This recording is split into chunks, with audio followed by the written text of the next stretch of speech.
Ask for a roll call. Yes, Farid Javanda, Present. Peggy McQuaid, Present. Susan Reeves, Present. Ken McCloskey, Present.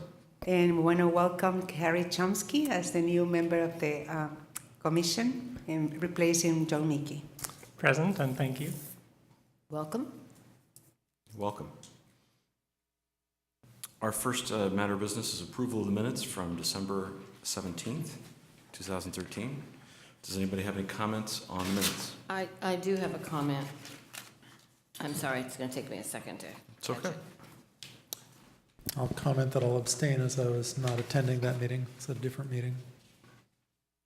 My comment is on page 3, item 8, the last paragraph. It reads, there was discussion about the issue, blah, blah, blah. This is a future agenda item. I don't think we want it to say there was discussion, as there really wasn't discussion, and being a future item, there could not have been discussion. So I think we'll be better served to just say it will be agendized. Great. Other comments on the minutes? I've just noticed that you have 2 8s, so you might want to. Can you pull your microphone down a little bit? There you go. You have. Didn't you get the training? I did. Well, I was 5. I thought it was 5 inches from it. That's what we just had training. Okay.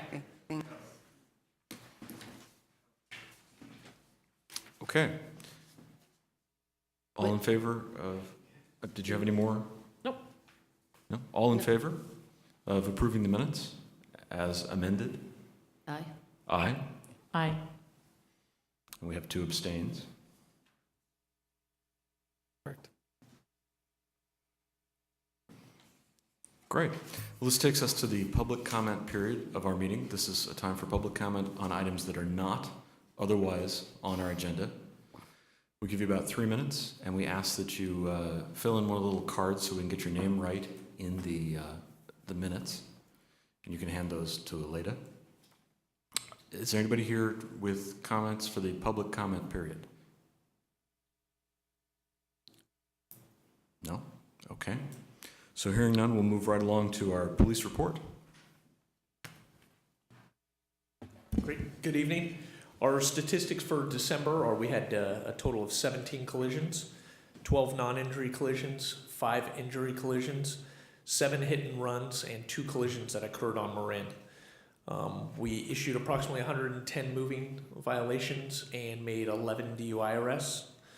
Also, tomorrow night we'll be doing a DUI impaired driving saturation patrol. Tomorrow evening, so we'll have some additional officers out on patrol tomorrow night. And that is funded by OTS. OTS being? Office of Traffic and Safety. Thank you. Yeah. That's a state Yes. organization? Yeah. Great. All right. Any questions?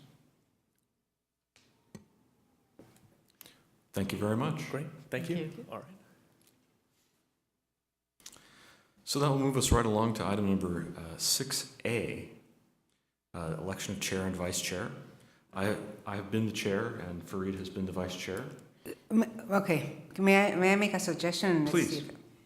Could we move these to the last so the current chair can actually take care of everything, and then unless there is another concern, and then at the end of the meeting for February, instead of like changing the seats, and unless you don't mind. If you don't mind, let's continue with the order.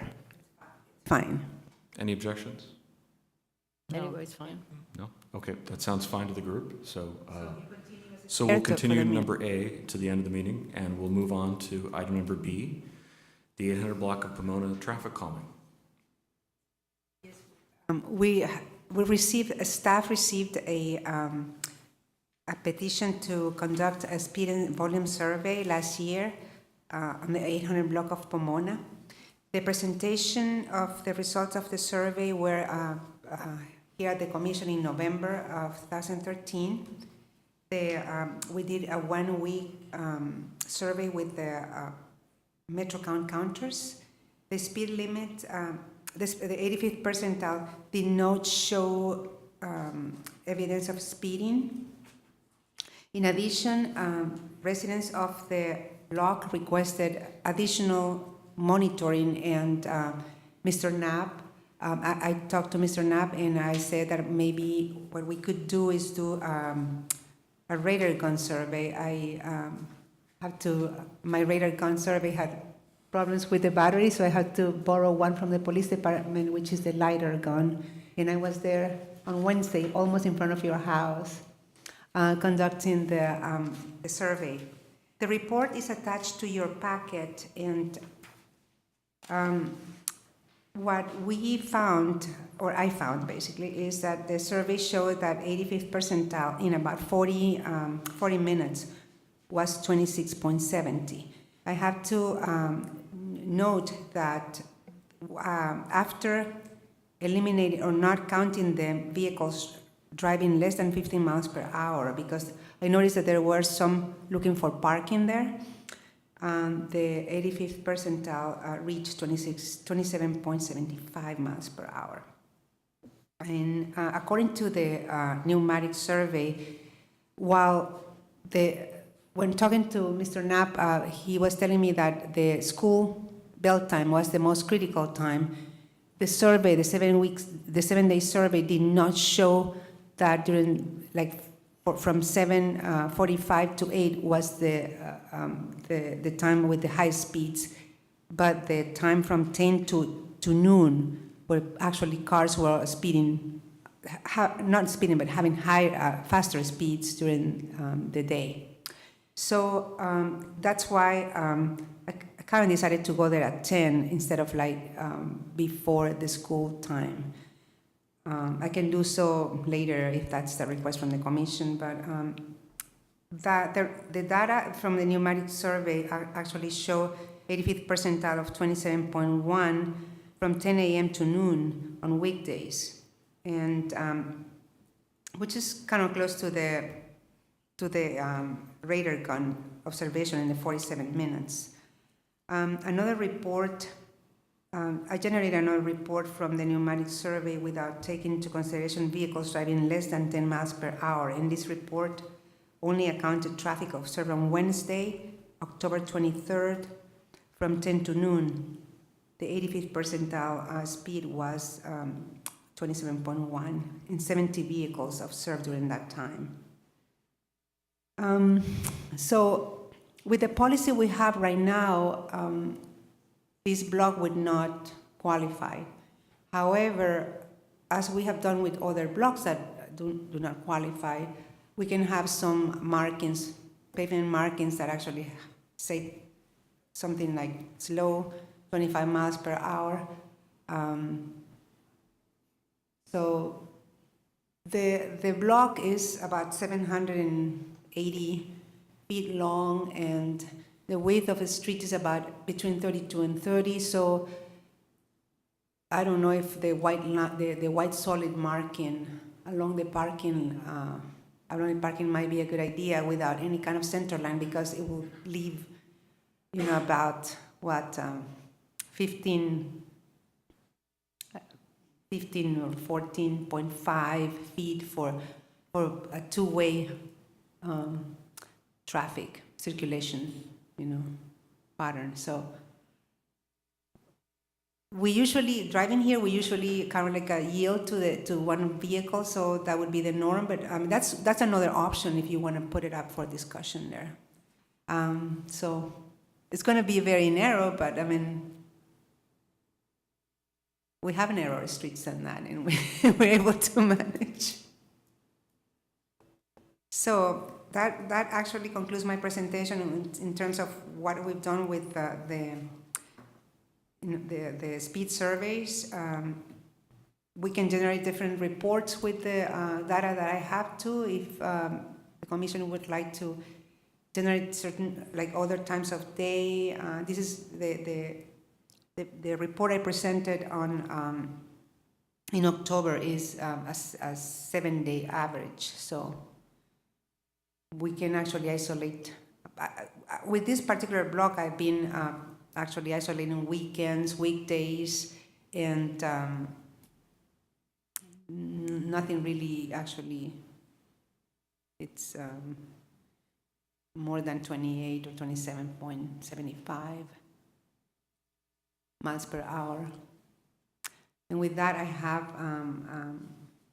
I'm open to entertain questions. I have one speaker, Mr. Bernard Knapp, if you want to call him right now or Let's see if there are later. any questions from the commission first. When you say the results are not sufficient for the block to qualify for what exactly? We have a policy for traffic calming in the 85th percentile, and that policy volume should be not more than 3,000 vehicles per day, and the 85th percentile speed should be 30 miles per hour or more, which is 5 miles over the posted speed limit that we have here in Albany. So that policy covers all traffic calming treatments, but the 25. Mostly is traffic calming that tends to reduce speed, like speed tables or raised crosswalks, speed humps, and there's some other ways of traffic calming. What we're trying to do here is not deter striping for this policy, So in terms like when the block does not qualify for a hardscape solution or a speed hump, then we can actually play with the striping. Okay, so striping would not be ruled out by the policy. No. Okay. Does this block have any adjustments targeted under the ATP? No. Okay. Any other questions? Well, one other question. You mentioned that the 10 a.m. speeds seem to be faster than the 8:30 a.m., but do you have data for the 8:30 a.m. period? I did not bring it here, the data. Well, this is. Oh, it's in the back. I'm sorry. Oh,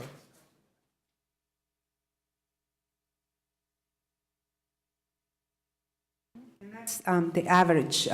The first table is the average, and then there were other extractions of the data. Did you see? Did you have? Yeah. No.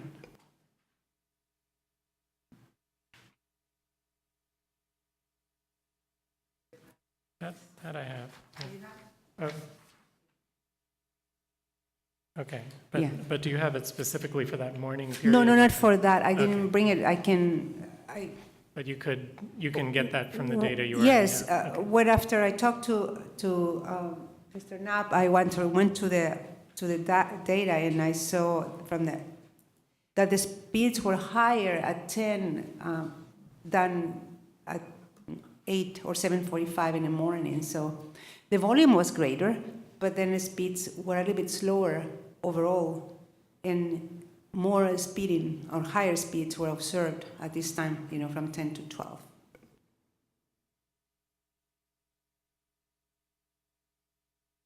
Peggy, did you? No, I'm fine. Okay.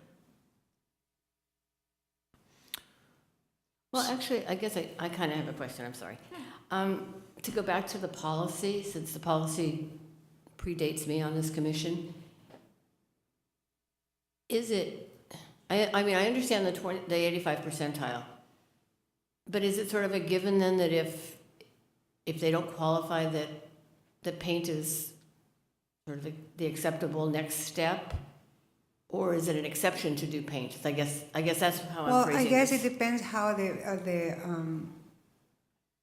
for instance, there are some blocks that actually the 85th percentile is in the 25 mile per hour.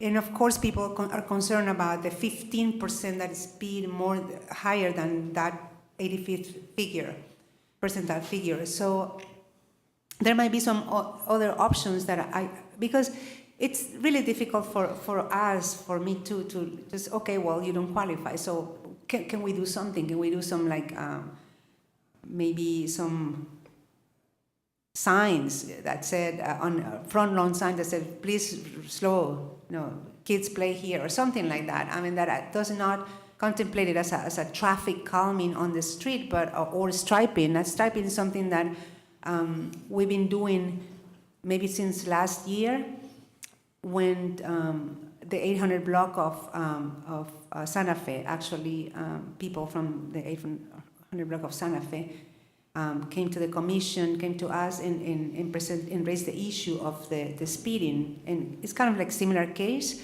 The only difference is that the 800 block of Santa Fe is included as a bicycle facility in the ATP.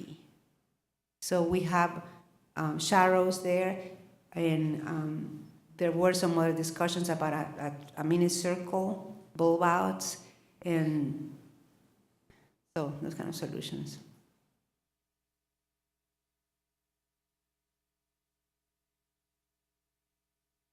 Okay, let's open it up to public comment. I have one card so far from Bernard Knott. Can you hand them over to Aleda? Thank you. Alrighty then. As you know, I'm Bernard Knapp, and I live at 825 Pomona, which is in the middle of the block, which is where people generally are hitting their peak speeds on our block.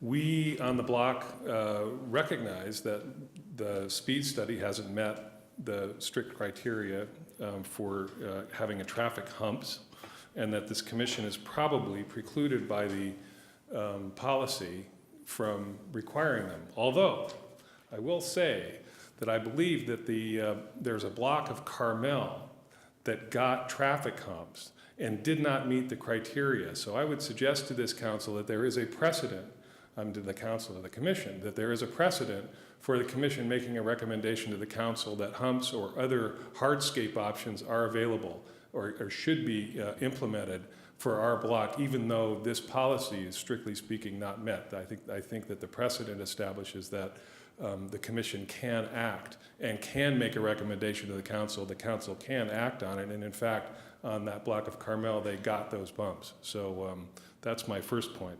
Second point, this study is not necessarily accurate. I personally observed cars slowing for the rubber hoses that are used to assess the speeds.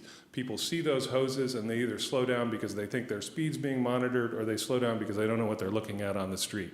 And I saw that happen repeatedly. So I think that we have to take these study results with the recognition that that it's altering the circumstances under which we ordinarily live on the block when we put those hoses across the street and we start measuring speeds. 10 a.m. to noon, it doesn't really reflect what I see, which is the increased traffic speeds at school hours when people are trying to hurry to get their kids to school. And I think that one of the points I'd like to make is that 25 miles an hour is really fast on our residential streets. It's too fast. If we get 85th percentile and above going 27 miles an hour, that's really way too fast. There's cars going over 30 down our block. We have a lot of small children who live on the block, and at school hours, I guess I'm gonna, oh no, that's the yellow light. At school hours, we have a lot of kids walking to school, biking to school, and taking their scooters to school on our street. Now, so I think that there is something there that this commission should pay attention to, which is pedestrian safety. I would hate to see an accident occur on our street as being the trigger for some action by the city on this problem. Pomona Avenue is a cut-through for people going to the high school because it's parallel to and 1 block away from Key Route Boulevard. People don't like to go on Key Route because the traffic backs up at the high school, and so they cut through on Pomona, especially if they're in a hurry. There are a lot of little kids on the block. I mean, I made that point already, so I won't make it again. There is, I would like to say, I think Aleda made a great point on the idea that, if I could just go over a little bit, I think we've got a few minutes. Do you mind turning that off? I don't have control of it. Oh, thank you. I won't take long. Elena made a very good point that we have a number of businesses at the end of our block because we're right at Solano Avenue. People cruise down our street looking for parking places. And since this study was implemented, about the same time I think the study was done, somebody has opened a jazzercise school in the church basement on the corner, and the result is that we get a lot more people parking on our block than we have in the past. It's actually kind of a problem right now.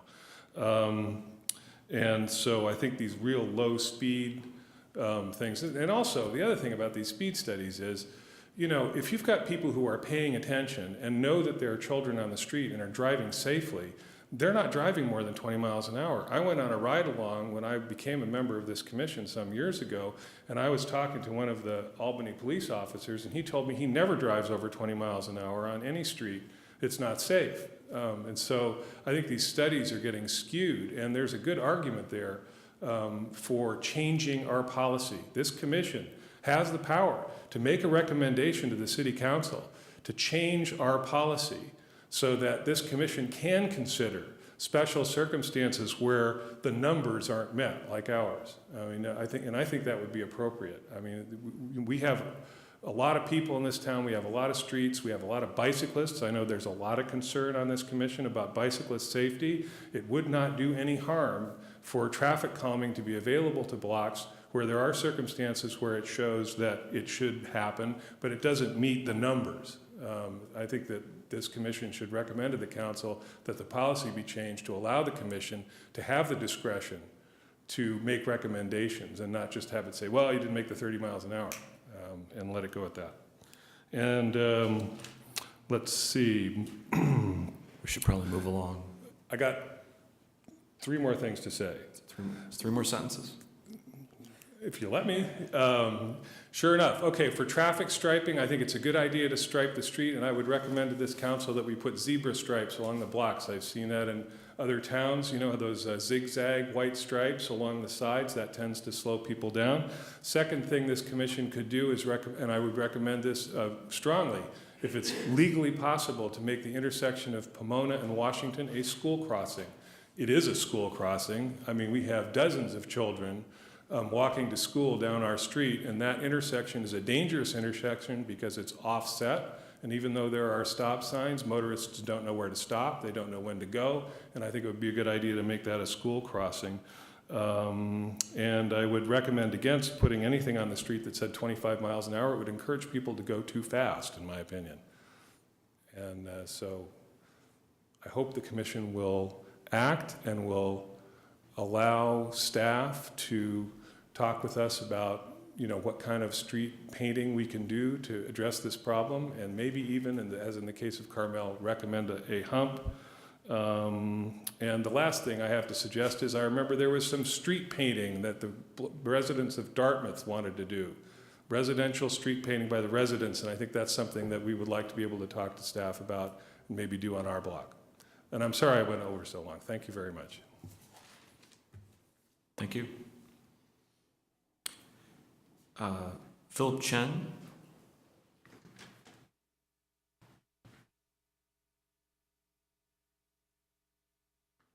I have to start this, or so I live on the 800 block at 830 Pomona, and my wife and I, we moved in a year ago, and we have twins, and it's good because on that block, it turns out over the last year, there's lots of kids that are on the block. Another couple moved in, I think, a few months ago, to the point where there's a lot of kids on the block that could, I don't know, almost field a soccer team or something.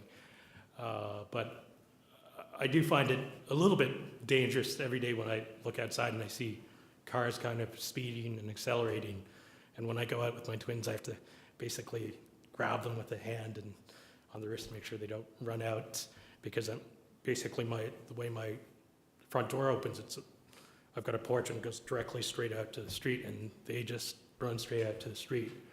I know the speed limit's 25, but at 25 miles an hour for such a short block, I think it's maybe a third of a mile or a quarter of a mile, or I don't know if I have that number right. But basically to get 25 miles an hour from one stop sign to another, where the survey was, you basically from the stop sign, I mean, I tried it because I never get up to 25. from the stop sign to the stop sign, you basically have to put your foot on the accelerator and go. And once you're at 25, if a ball goes across the street and a toddler or a kid runs across the street, the reaction time just, I've seen trucks go by in excess of 30 miles an hour. So that's one thing. Also with the 25 miles an hour, I mean, I know we've got this 85 percentile cutoff target of 30 miles an hour, but what surprises me, if you look at, I came here down Marin, and on Marin, the speed limit's 25 miles an hour.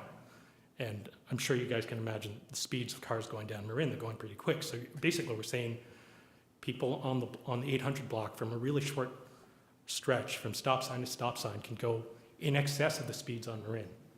Because you're saying you're going for, we're looking at a 30 mile an hour target, 30 mile an hour, 85 percentile target, which seems fast to me.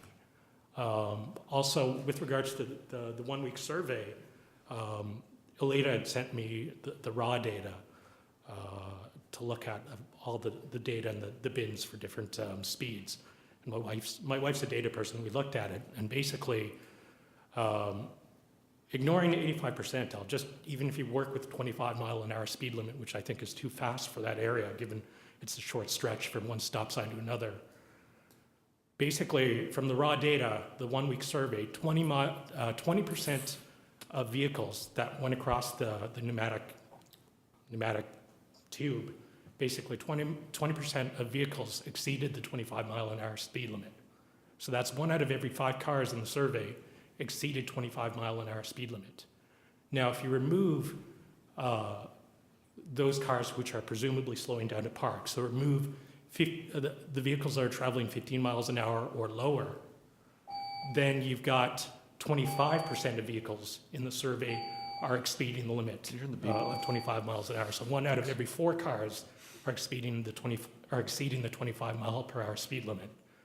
To me, that's too fast. That's too high a frequency of occurrence. If you've got 1 out of every 4 cars, if you strip out the cars that are parking, 1 out of every 4 cars that are driving through are driving in excess of 25 miles an hour. Thank you. Patrick Flynn?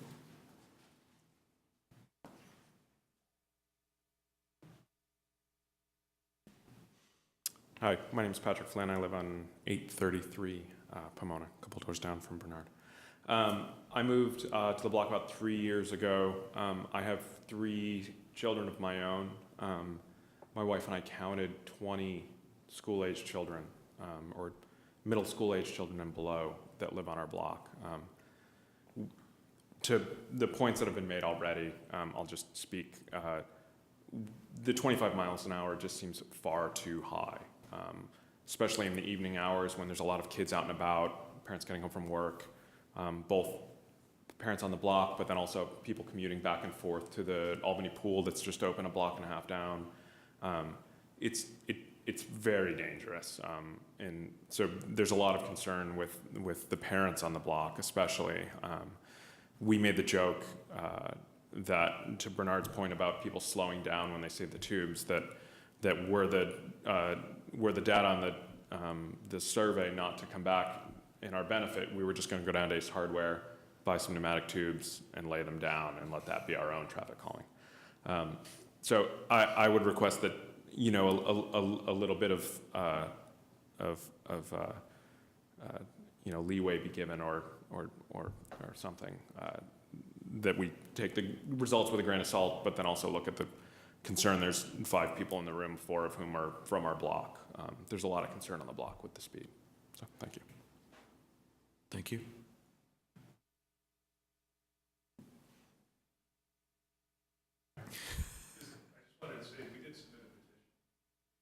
Right, so we got a petition. How many names are on that? Submitted.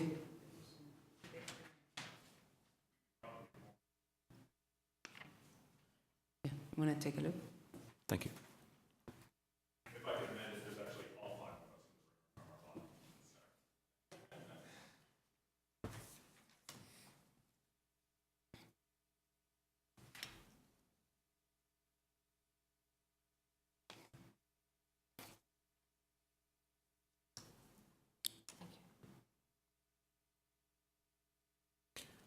If that's it from the community, we'll bring it back to the commissioners. Any comments?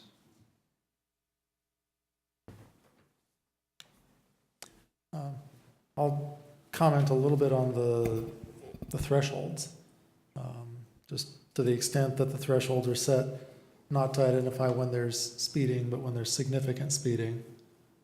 Because if we're going to install physical traffic calming devices aside from the expense, which isn't inconsequential, but there are other drawbacks to having it. You now have a road that it can be uncomfortable to drive on for some folks, and maybe that's fine. If everyone on the block has no back injuries, wonderful. They'll have no issues with it. But again, if you put humps on every block in the city, which you probably could, if you discarded the significance threshold, then that gets to be a bit overmuch. So again, the point is, in part, it's finding the worst case scenarios where you want to put your traffic calming, unless your policy is to just put humps on every street, in which case why bother measuring the speeds, because I'm almost certain that every street has traffic going more than 20 miles an hour. I don't disagree with the thought that 25 is a higher speed than we'd like on narrow residential streets. The narrowness actually helps in that regard. I know that Marin, for all that it was posted at 25, our 85th percentile was 32 miles an hour or more. And I'm certain that we have no other streets in town that have that kind of 85th percentile speed. Again, in terms of drawbacks of speed humps, emergency response time is slowed. Fire engines that carry a lot of water going over that kind of thing can damage the frame, so they have to really slow down to go over. So it's not just that they get bumped around, but they can damage the vehicles. So the point of all that is we don't want to just arbitrarily throw out physically impacting devices unless we really have to. The more elegant traffic calming solutions are ones that will cause people psychologically to slow down. Painting lines. You narrow the visual appearance of the street. People feel less comfortable going fast. They don't consciously slow down, but they do, which helps you in terms of folks who want to go fast and get annoyed that you've put a speed hump there, so the second they clear it, they floor it, and they're right back up to their original speed. You will tend to slow down most people. There's no doubt about that, but there's I've had folks who had speed humps installed and 2 weeks later called up and said, please take it out. I'm going insane from the noise of the trucks going over it and then accelerating away. So there's air quality and noise consequences, and you got to balance all that. So I totally get it. Having kids and always grabbing their hands whenever you go out near the street. Every parent feels that. So, but I do think that Aleda's recommendation to do striping is definitely a good way to go. If you narrow the effective street width to 16 feet, cars are going to have to slow down to pass each other. It's not a physical obstruction.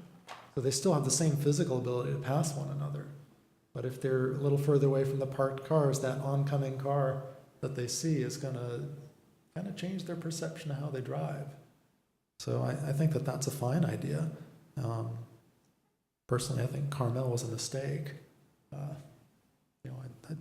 But that's just kind of my sense. I'm a big fan of traffic calming, but I think we got to pick the right devices for the right locations. And I think the staff recommendation is pretty good in this case.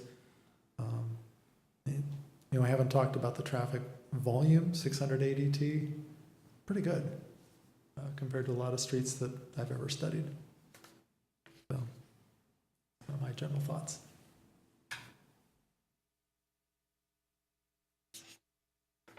I'll go. Aleda, I do have one question. Are you suggesting striping down the middle or striping at the parked cars? Along the cars, Okay. along the parked cars.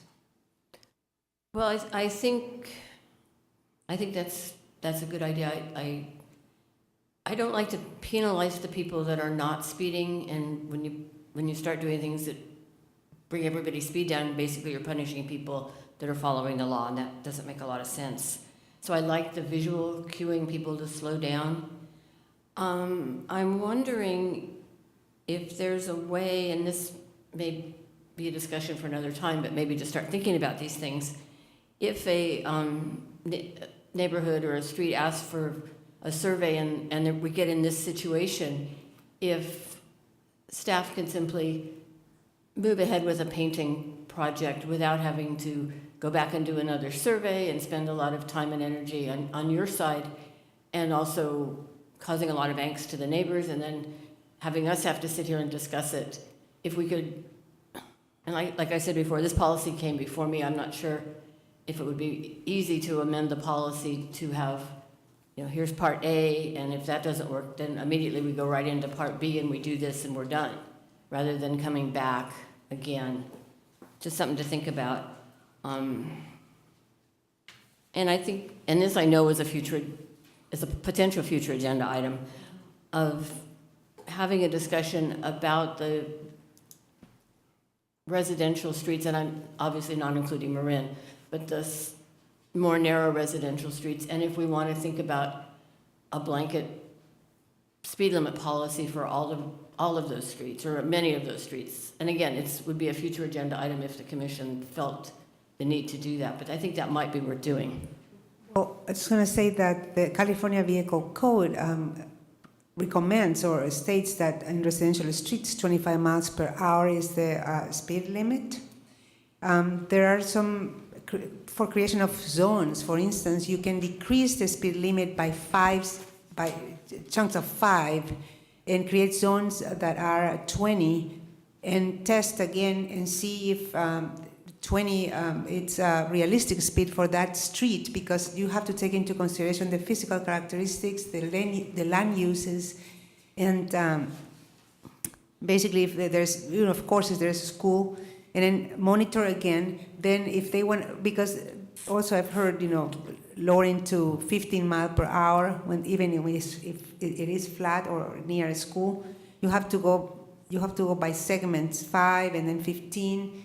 And it's in the California Vehicle Code, is justified if you have a street that is posted at 30, or in the 85th percentile is 30 or more, then you can actually create zones.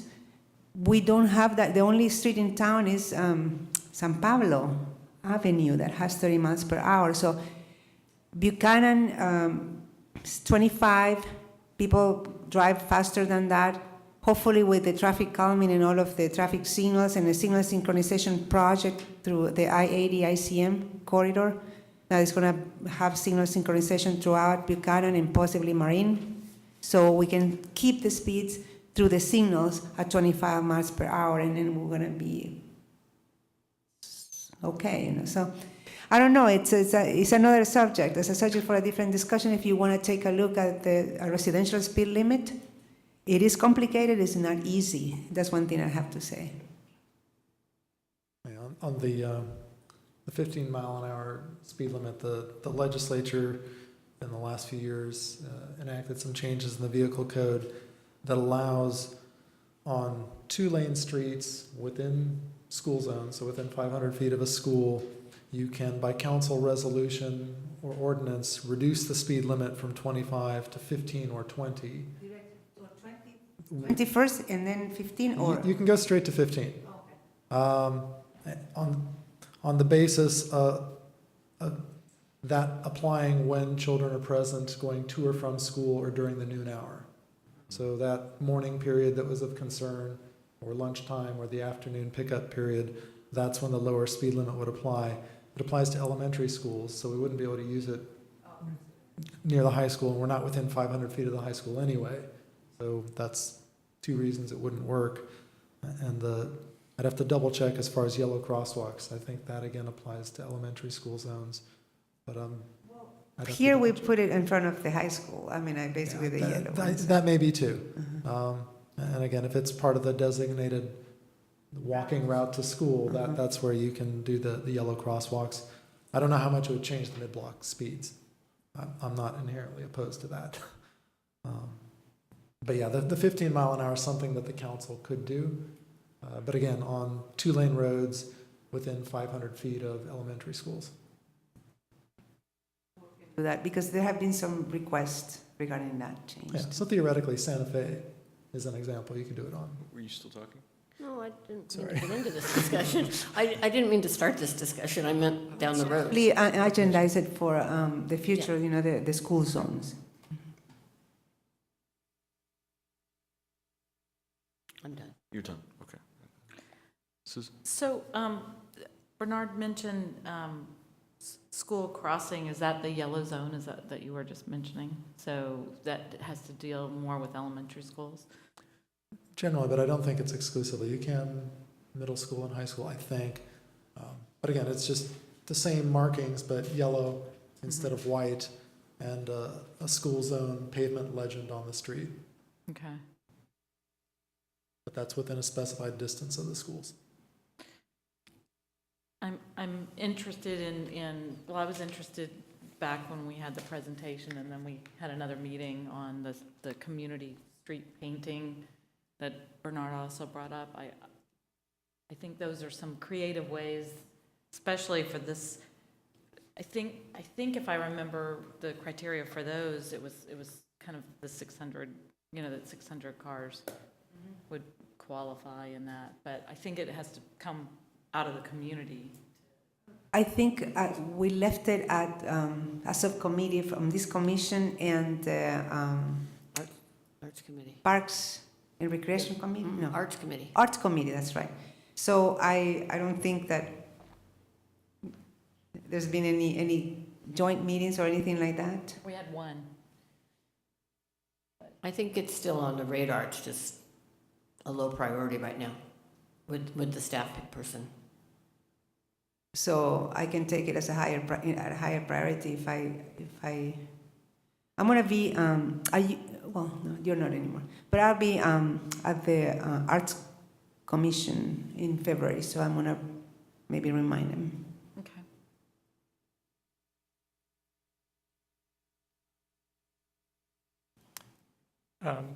Bernard mentioned zebra zigzag striping. Is that consistent with the recommendations you made, or is that a different thing? It's part of striping, but it's a crosswalk. I have to measure. I don't think we have 500 feet from the school, but it could be a white crosswalk, not necessarily yellow. Do you want to say something about that? Yeah, I'm talking about not at the crosswalks, I'm talking about instead of just like a fog line that's parallel to the curve, zigzag line along the street. Let me restate that for the microphone. So he's talking about zigzag lines along the edges of the street, not as a separate crosswalk. So would that be throughout the parking zone, or? The way I've usually seen it is as a zigzag line that runs along where a fog line, where the parking line would run. For the length of whatever distance you want to actually cause people to slow down. I think it's like very, so the idea is it's psychological. It makes the street seem narrower because it has the towards the roadway. More effective than parallel line. Or even if there's, I don't know whether or not that's something that, the city's ever done before. I'm curious where you've seen it. I know I've seen it in Europe, but I don't know that it's in the California MUTCD, which is the Manual and Uniform Traffic Control Devices.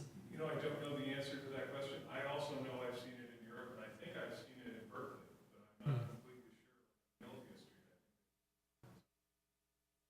Not positive. Gotcha. Do some research and actually bring you what the MUTCD recommends. I guess we should follow that one.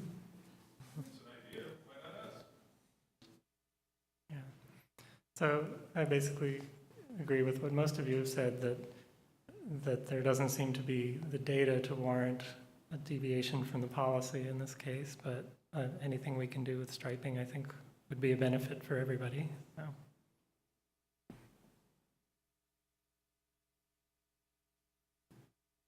Okay. So you've talked about getting some more information and coming back. Do you need any other direction from us? No, I think I can come back with a concept, and we'll invite the community. February is going to be very busy agenda, so if you were patient for March, that would be better for me. Because we have, for February, we're going to have 2 design presentations, one for the 3rd phase of the Buchanan Bikeway, and the other one is for the Curtis Marine Safe Road School project. Okay, Can I go back to please. my question about if there's interest from this group to perhaps modify the policy or work on modifying the policy, not that we're going to do it right this minute, but to kind of expedite the process in the future? Is there a interest in that? Is there a way to do that? I guess it would be, do we want to agendize it for a future meeting? Can I ask that much? Yeah. Put it in March if you want, and like just basically look at the policy, take a look at the policy, and see what other maybe Berkeley or Mayville, other cities have. When we did this policy in 2007, we took a look at several cities, and we had peer review for the policy. So Yeah, the speed threshold's pretty standard. Almost every traffic calming program I've seen has that 5 mile an hour threshold. A few used to be higher, but I'm not seeing so many of those. So stop me if I get into too much detail, but would the purpose of amending the policy be just to make it easier for the staff to proceed and do their jobs without as many restrictions and having to come back to the commission? Right. It seems to me like a lot of time is going by and nothing's really happening because it's either the policy or nothing. And then it seems like a lot of times we go, well, but let's try this, which is all good. But why don't we just set it up that, this is A, and then this is step B. I don't know if there's a step C. So it all just flows. And it seems like it would save a lot of time, a lot of staff time, a lot of angst on both sides. for this policy in 2007, we didn't have anything except that every resident of every block was requesting a speed survey, and we didn't have a guidance. If we found 32, 35, which in rare cases we did, or if people were really vocal, then they got a speed hump. Well, I'm not criticizing the policy. I'm trying to make it easier mainly for staff.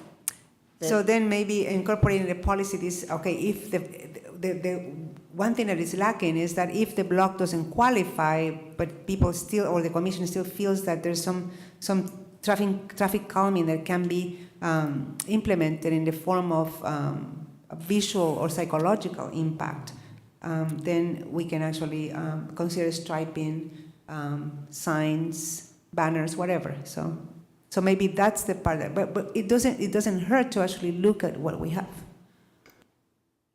Yeah, I think in terms of making it easier for staff, not having to come back to us to ask questions that maybe we already have an answer to, I'd be happy to make a motion that suggests that you look at edge line striping in whatever variation is allowable within the MUTCD. Work with the residents to pick something and just do it. I don't even see a need to come back to us in March. If that makes it happen sooner, great. So is there ever a case where people on the commission might be opposed to a striping solution to a perceived speeding problem? I don't really think so. I think we would not be happy if every street in Albany had a speed bump, but we would be happy if every street in Albany had the kind of striping treatments that we're recommending here. What kind of costs are involved in the striping? That's the problem. this is water-based paint, so we need repainting every year or every year and a half. So that we only have 5 people, members of a crew. So we usually restripe the schools, the areas around the school in the summer, and whatever area we think or we notice that needs striping, it's also striped in the summer. So with that is basically for 5 people or 3 that are actually active striping people. Adding more striping, although it's cheaper than any kind of hardscape or a speed hump, it actually adds labor costs to us. So we have to be mindful of that. And even in whatever policy, it could be that maybe the street is not going to be repainted every year, but every 2 years or every 2 years and a half, so something like that. So because we cannot be paying attention to all the striping locations. Of course, we're going to have priority for San Pablo, Buchanan, and the streets with higher volumes than streets that are in a neighborhood, especially streets that actually are within the threshold that, of the 5 miles per hour.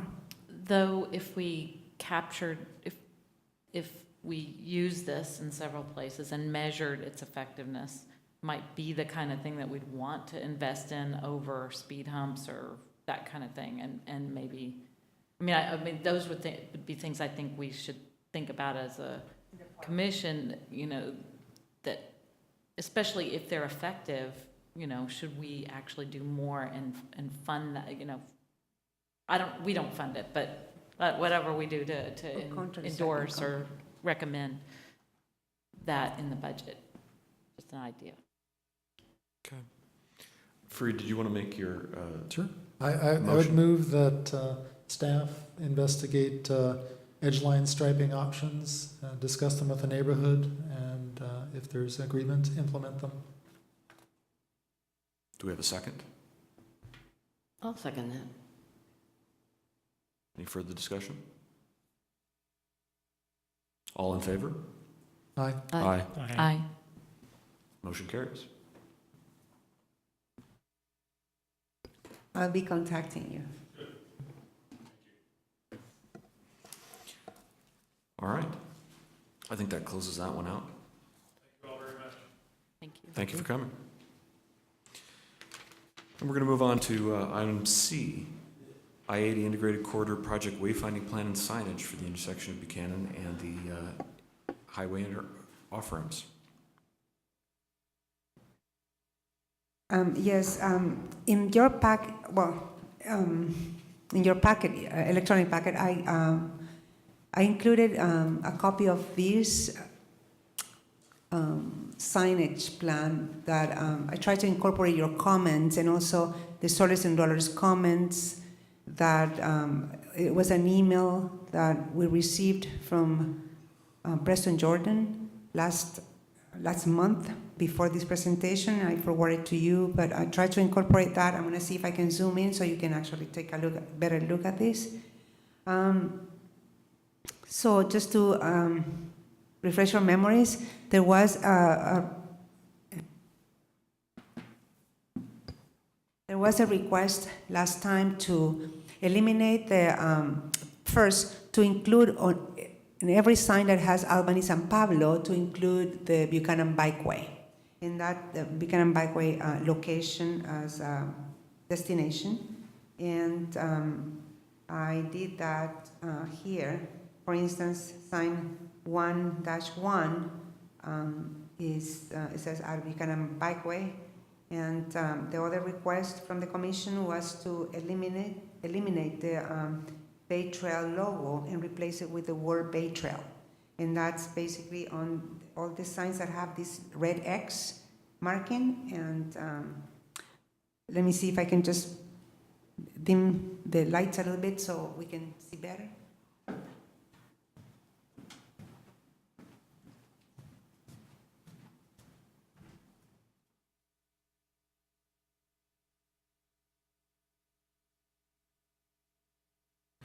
That's dim, all right.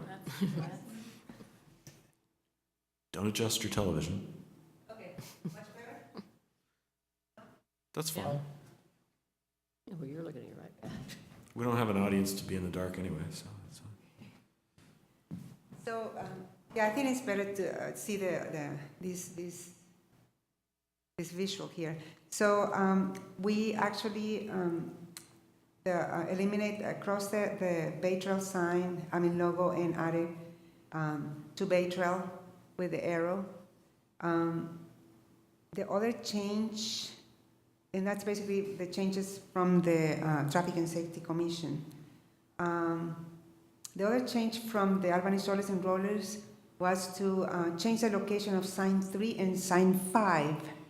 Sign 3, basically the direction, instead of south and north facing, do an east and west and located facing on the crosswalk on the ramp by the outside of the curve, going down to the alternative path by the overcrossing. So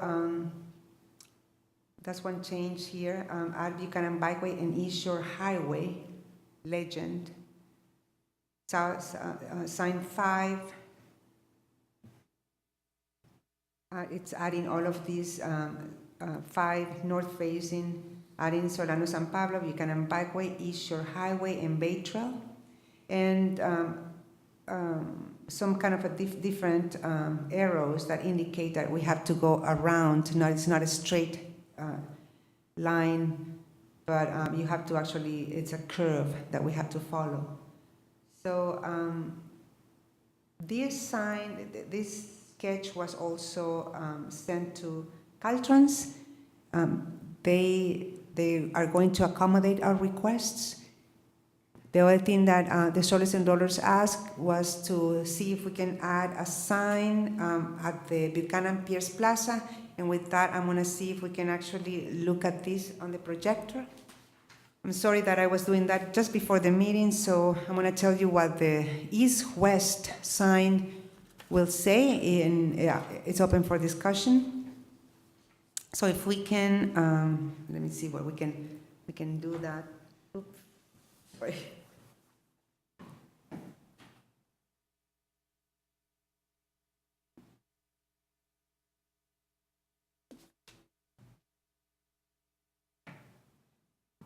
So we see if we can put the projector on right now. I think this is the one. Oh.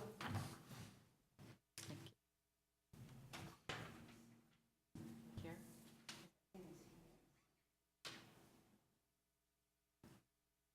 Does this go over them?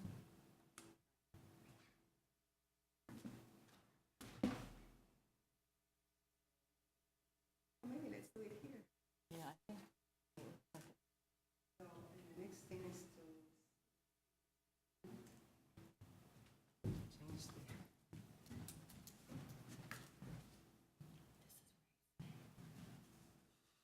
Technical difficulties. This is where I sing. Oh, thanks. Yeah, I'll pass. You're good. Well, if not, I'm sorry I didn't make more copies, but it's in an east-west orientation, and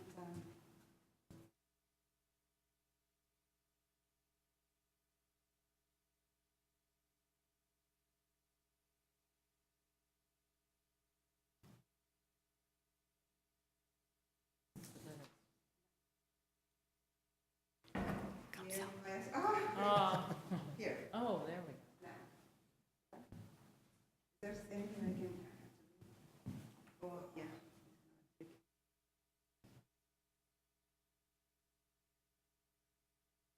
That's not, yeah. It was exciting, but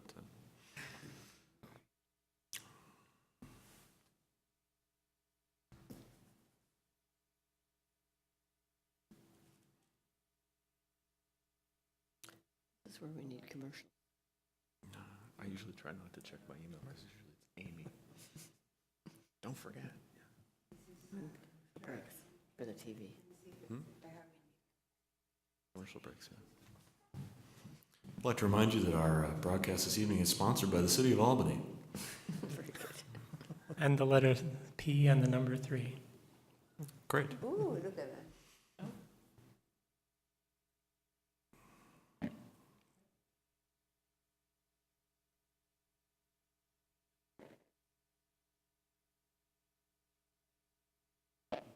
Well, what it is basically an east-west sign.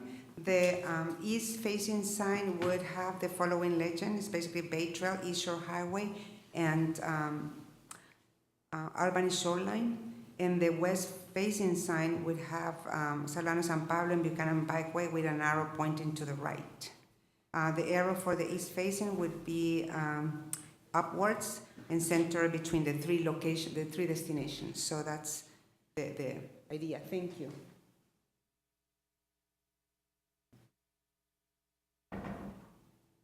So originally the sign at the plaza was not well received by Caltrans because they are actually right now in the final stages and they didn't know if if it was going to delay the process more, and but they finally agreed that they're going to recommend that to the rest of the team next week. We have to send the location and the legends of the sign as soon as possible, so that's why I brought it back, and I just wanted to actually have a better graphic for you to see. But unfortunately, I didn't have time to finish. But I just want to try to see that east facing again is going to be Bay Trail, East Shore Highway, in Albany Shoreline with Albany with the arrow pointing upwards, and the west facing sign would be Solano San Pablo and the Buchanan Bikeway. So, and the location, I don't know if you took a look. The location is this little white sign there. Mm-hmm. So. That's basically the Questions? presentation. Comments? General approval, nodding of heads? I have a couple of detailed questions, if you don't mind. No, I don't mind. I'm sorry I wasn't here in December to back up the strollers and rollers comments, but I appreciate your trying to incorporate them all. So since I wasn't here, I wasn't able to consider the impact of adding the Buchanan Bikeway signage everywhere that it said Solano San Pablo. It just feels to me like it's a lot of different destinations, and in fact, Buchanan Bikeway is the way to Solano San Pablo, and I'm wondering if there's a way that those can be merged so that it's clear that it's one arrow that takes you to the Buchanan Bikeway and from there continuing on to Solano San Pablo, just to save space and make the sign seem a little less cluttered. But I don't know if that is an issue or if that kind of change is open for discussion at this point.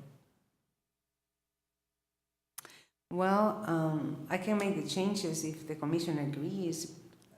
I told them that after tonight I was going to send any other changes by tomorrow, which might not be true. I mean, by the weekend, over the weekend, basically, because tomorrow I have other things to do. Well, I'd like to draw your attention to sign number 3 on the now east-facing portion. I don't know if you have that in front of you. Yes. Or it's up there, it's on the far right off the screen. But the notation here is to center the arrow between the two text portions, Solano, San Pablo Avenue, and Buchanan Bikeway. So they are using one arrow. Yeah, I think that's kind of what I had in mind, and if we could use that everywhere that those two names are used in conjunction, I think it would help. And also to put Buchanan Bikeway on top, since it's Closer. the route. It's the way that you get there. So that would apply on something like sign 5 north facing, where here it's listed with 2 different arrows and they're in the reverse order. That's right. So Buchanan Bikeway first, and then Solano San Pablo as second. Yeah, and with sign 5 south facing, the way it's shown in the draft, those two are actually separated from each other, and that's probably just because you didn't have room to squeeze it in, but I don't know if you can actually... I can actually tell them that they can use the same arrow instead of two arrows. Yeah. Yeah, I'm actually making a note of that. Okay, great. The location of sign number 5 is a little bit hard to see in the diagram, So, but Preston's letter had And let me give you requested. the other slide that the other graphic that I have here. Yeah.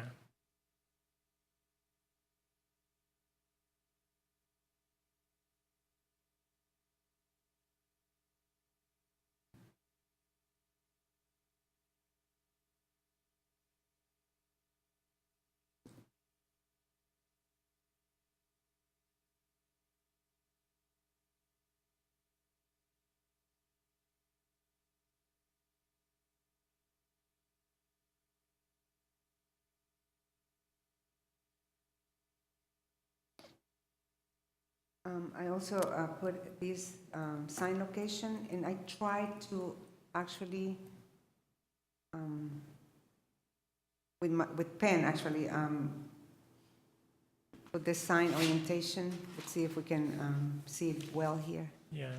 Okay, so here, the sign number 3, you said? So, well, sign 3 was the tricky one, but I think you clarified that very well in the other page where you had some text explaining where to put it. Right.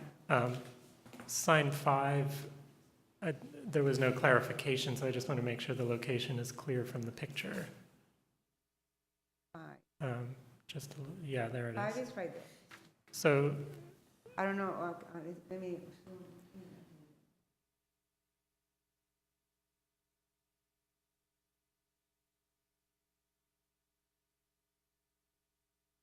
so you see there is a north-south facing there. okay, so it's actually just at the south end of the U.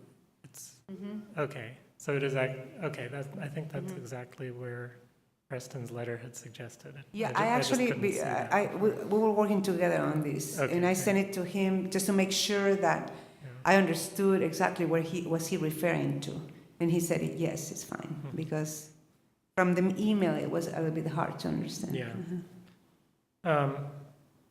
Okay, a couple other small things. Sign 3, east facing. Mhm.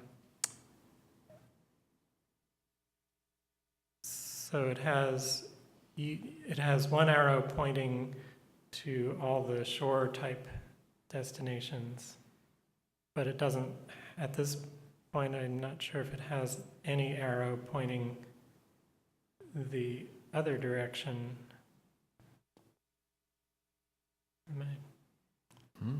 It's for, yeah, I know, it's for people who've just come around the curve. And Okay, sign 3, So east facing, so people coming down the ramp from the overpass, I think, have all the information they need here. But the people who've just come around the curve, I'm not sure if they'll be seeing this sign. It might be helpful for them to Sign get 3 confirmation, east since there's a junction there, Mhm. that if they want to go to the bikeway on Solano San Pablo, they should continue around in the counterclockwise direction that they're going. So could we add a left arrow on that sign, sign Mhm. 3, Mhm. east facing, So a left arrow, with that usual combination of Buchanan Bikeway, Solano San Pablo? mhm. So then the sign, basically that sign face has a right arrow to the shore destinations and a left arrow to the city destinations, and it doesn't direct anybody to go. The problem with that, and I think there were some instances when we did that, is that don't you want to have it an arrow that actually is like an L pointing down? No. I was thinking about those for number 5, not for number 3. Because 3, you're gonna come uphill, and then you will have to do. Otherwise, you're indicating to cross this. Right, Buchanan, I don't want to suggest that anybody should head to the crosswalk from there. Buchanan. Because that's, To cross Buchanan. That's what. If we put like a left arrow, wouldn't that indicate to cross Buchanan? oh, I see. So it would be like an L, inverted L. Yeah, maybe. Everybody agrees or not? I'm confused. So let me try to draw it here. It's confusing. It's very confusing, You're but facing, the routes are very confusing, They're so right. anybody who's been there knows how difficult it Mhm. is. So Buchanan bikeway, isn't it? Solano San Pablo. Right, so the people I'm trying to help are Is people. that right? Is this Yeah. right? um, Okay, fine. Or just the left hand? The one that we Yeah. Yes, that's right. So can you show? Okay, I'll please? show. okay, so if But- you're here. The people I'm trying to help are people who've just come around the corkscrew and they are headed away from the shore and toward the city. And they need to know what to do at that junction to continue. So then they would be viewing the west-facing sign. No, the East. east. East. The only people who are going to view the west-facing sign are Are people they who coming have, from there? who have taken the surface route Across the across crosswalk. the freeway ramp, which most Yeah. people will not be doing. But some people do. So the They east do. line's here. Yeah. They're crazy. Looking-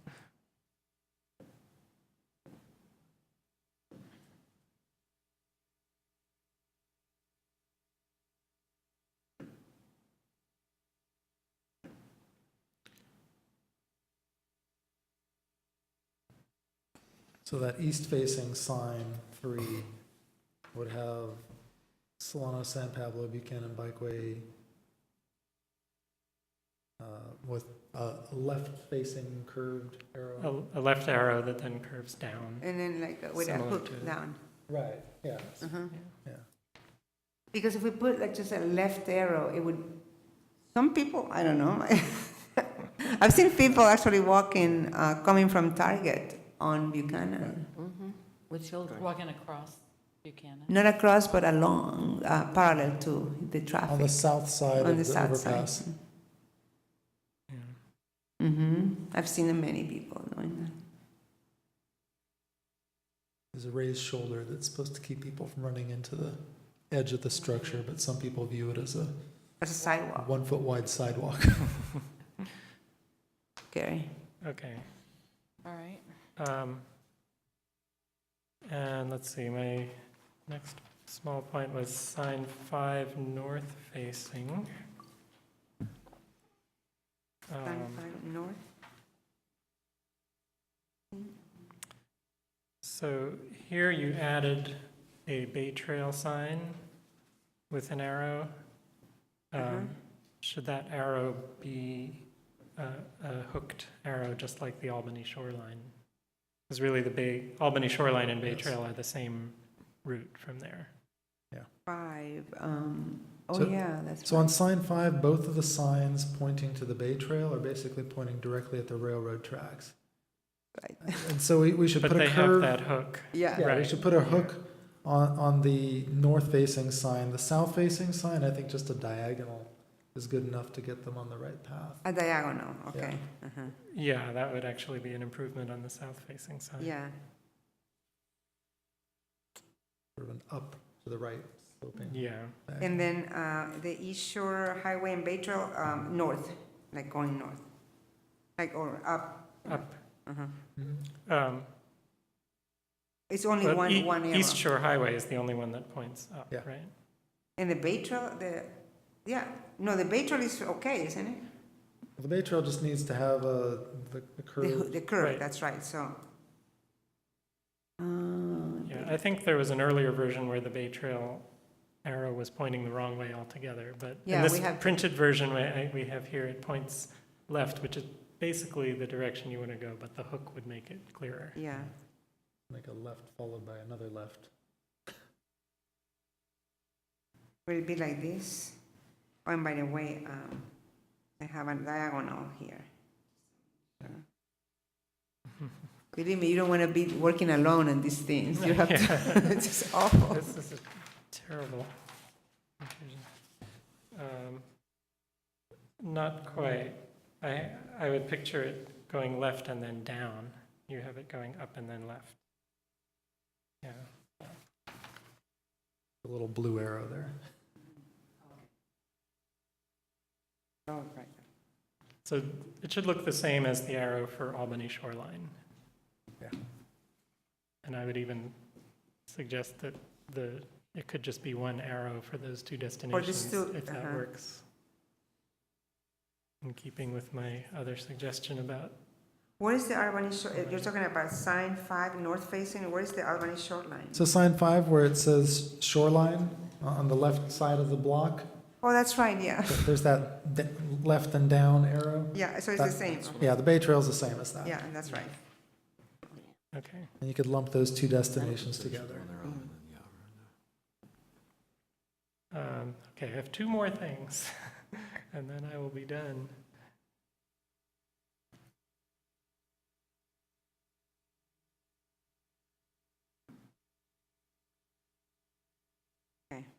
Two more things. So let's see, sign 2.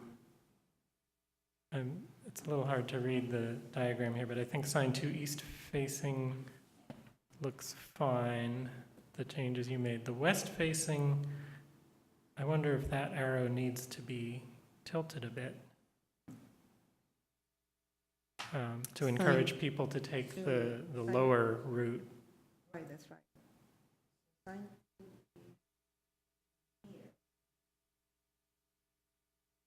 The lower route. Okay, there you So that only the bravest souls will dare to take the route that crosses the freeway entrance.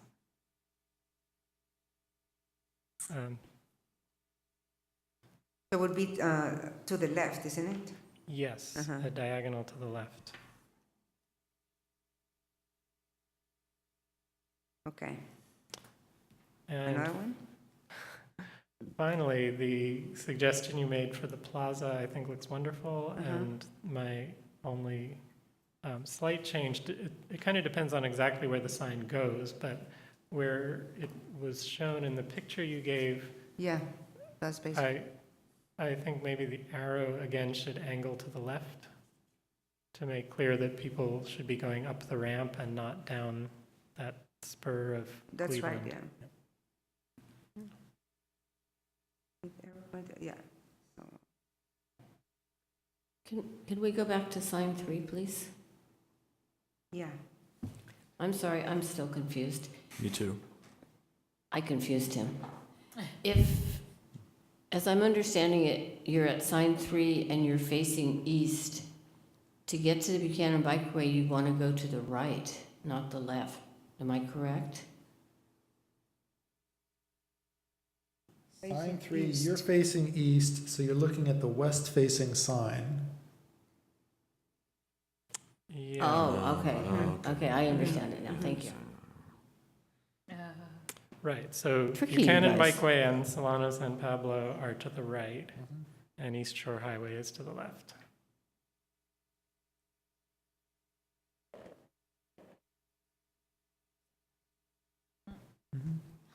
Yes. I'm So trusting you. if you're facing east, having just walked across the crosswalk, the west-facing sign, if you go to the right, you're going towards Solano San Pablo and the Buchanan Bikeway, so you're going onto the overcrossing.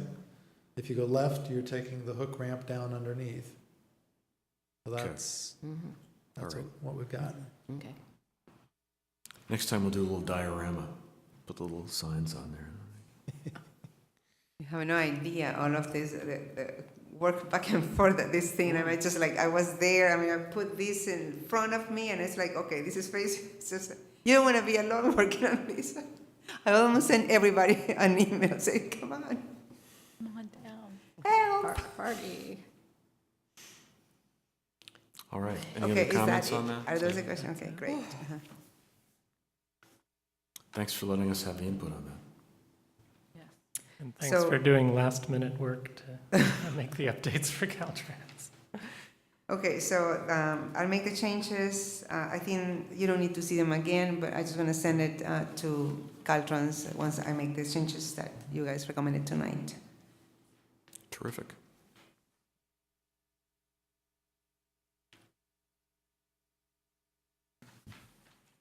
So let's move on to item E. Yes, Solano disabled parking, and I believe I need to recuse myself for this yes, please. because it's located fairly close to my house. That's right. So Fareed, can I turn the meeting over to Okay. you? All right. Staff report, I guess. Yeah, so I included the original locations that we suggested back in, I think it was April 2013. And starting from the Lower Solano Avenue, we have implemented the priority location ones. It was actually decided by this commission that later we were going to look at the Upper Solano. And we identified about 3 locations, actually kind of similar to what we have here, one and one very different.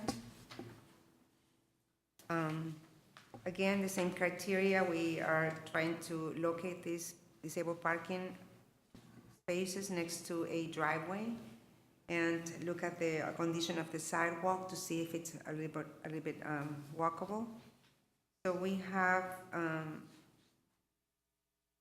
we're just going to go through the ones that were implemented here. Let's see. In Lower Solano, we have the Albany Medical Group on the north side of the street was painted there in the 1100 block. The also we already had one by 1152, so we left it there. That was there. It's there, yeah. It was already there. The by the antique shop, the Janila Do was actually painted, was implemented last year, and the Evelyn Gardens apartment sign. Also the Flowerland. It seems at the time that we were actually considering this, the sidewalk was in very bad condition, but it seemed that they fix it now. So the potential locations for Upper Solano are, oh my goodness, this is the 1404 Solano Avenue, and that is the by the Fish First location. The other location that I'm missing from the previous page, and I'm sorry I didn't say that, I didn't mention that, is the 1305 Solano, which is next to the on the north side of Solano, by the orthodontics, Ison Orthodontics, I think it is, and it's an apartment building. It's right there where the black car is located right now in the picture. And it's next to a driveway. All of the driveways on Solano Avenue have a lip. It's not like flush to the street, but I guess it's the only thing we can do right now. So that's one new location that was not presented last year. And that would be in addition to the Prince Chiropractor location, and there is the Flowerland location that we already installed. Prince Chiropractor needs a sign pole. That's the only thing we want to do in this round of implementation, because it's already a disabled parking space. So the other, as I said, the other location is 1404, which is Fish First, and the one that we had already suggested last year, which is the next to the Solano Psychological Center. So I talked to the business owners this afternoon. Most of them seem supportive of the disabled parking spaces. And a few, the owners were not there. They said they were going to see if the owners have some comments, but almost everybody was supportive, especially the 1498 Solano. there's a lot of medical offices there, so they actually thought that it was going to be a benefit for them. The Fish First, they were fine. I don't know if I will receive comments later too. So that's basically, we have 3 locations for Upper Solano. Okay, any questions? So let me make sure I follow that. So there's two that are pending, the one near Fish First and the one near the, 3 are pending, 3. okay, and where's the third? So, One is across the street from Prince Chiropractic. that needs the sign pole. No, Oh. Prince Chiropractic needs the sign pole. Okay. Across the street from Prince, there is this new apartment that, it's not a new apartment, it's a new orthodontic office, orthodontist That's the office. 1305 Solano the Oh, location. so that one's 1305 not Solano, complete yeah. yet. That one's pending. That is pending, yeah. Okay. That's one new location. And Okay, Fish First and the Psychological Center for okay.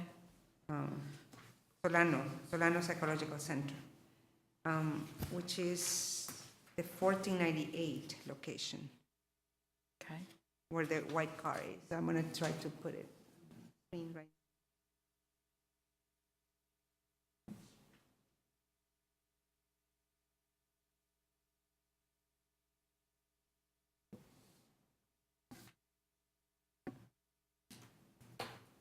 So any comments? Any?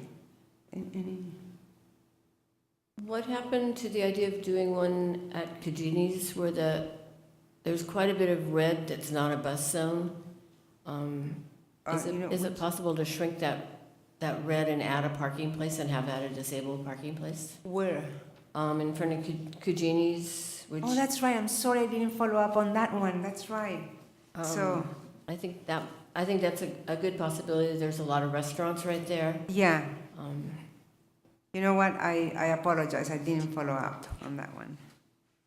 So let me add it. And what I can do is I talk to the owners, to the business owners, and if they don't have any objections, then I can just go ahead and have it added to this plan. Good. Otherwise, it will take another meeting. Unless somebody has really, in the next 2 weeks, something like a comment on it, maybe I can actually send an email and request to agendize it.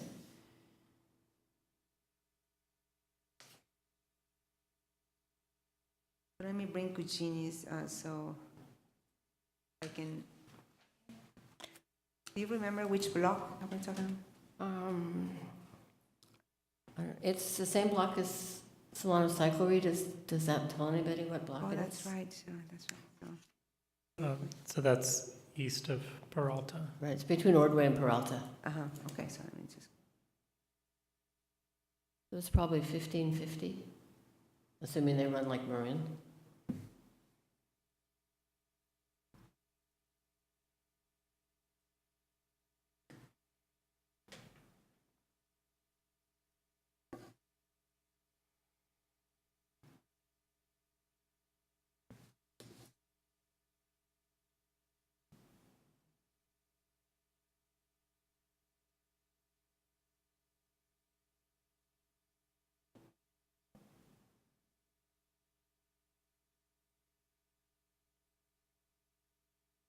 So that's Safeway. So Cucini's might be west, isn't it? No, Cucini's is east of Safeway.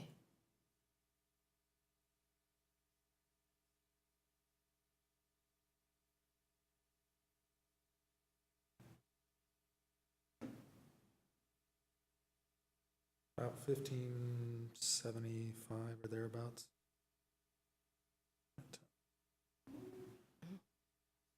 Oh my God. It's really hard to watch.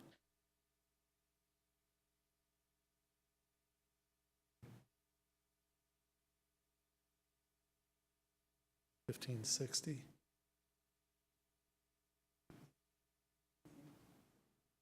Okay, I don't know where I went.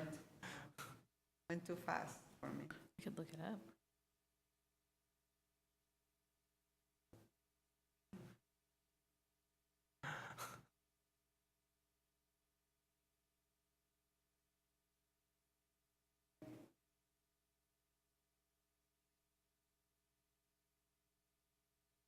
1556 Solano.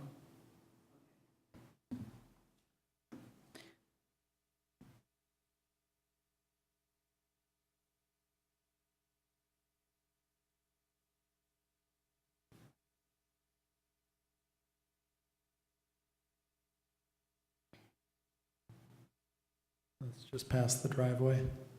Right. Right here, isn't it?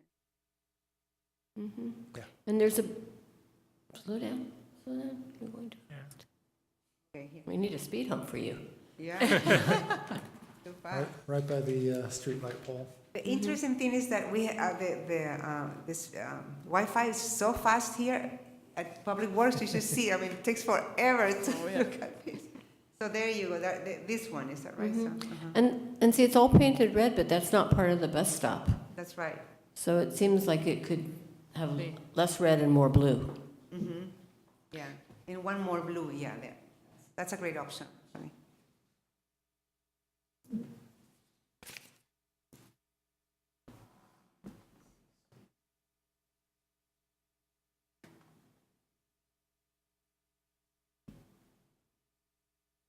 Okay.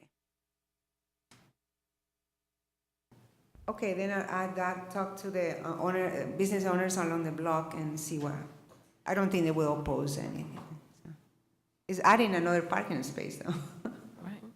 So if I count this, we've completed 1, 2, 3, 4, 5,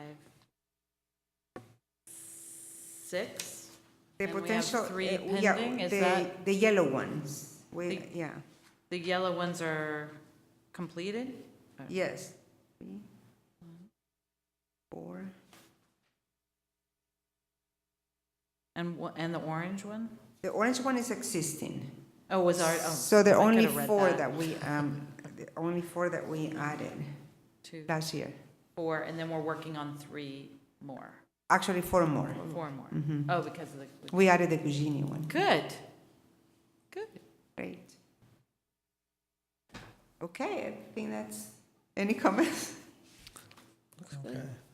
So does anyone want to make a motion to approve implementation of disabled parking locations on Upper Solano at 1305 Solano, 1404, 1498, and 15, what was the number? 56. 1556? You're looking for a second? No, I'm looking for a motion. No, a motion. You said it so well. I'll so move. Can I get by with that? Okay, yes. So, okay, so Farid and Peggy's motion, is that Well, it's right? Peggy's motion. Okay. I just identified what it potentially would be. Second? A second. So to restate it, that is to approve implementation of disabled parking locations on Upper Solano at 1305 Solano, 1404 Solano, 1498 Solano, and 1556 Solano.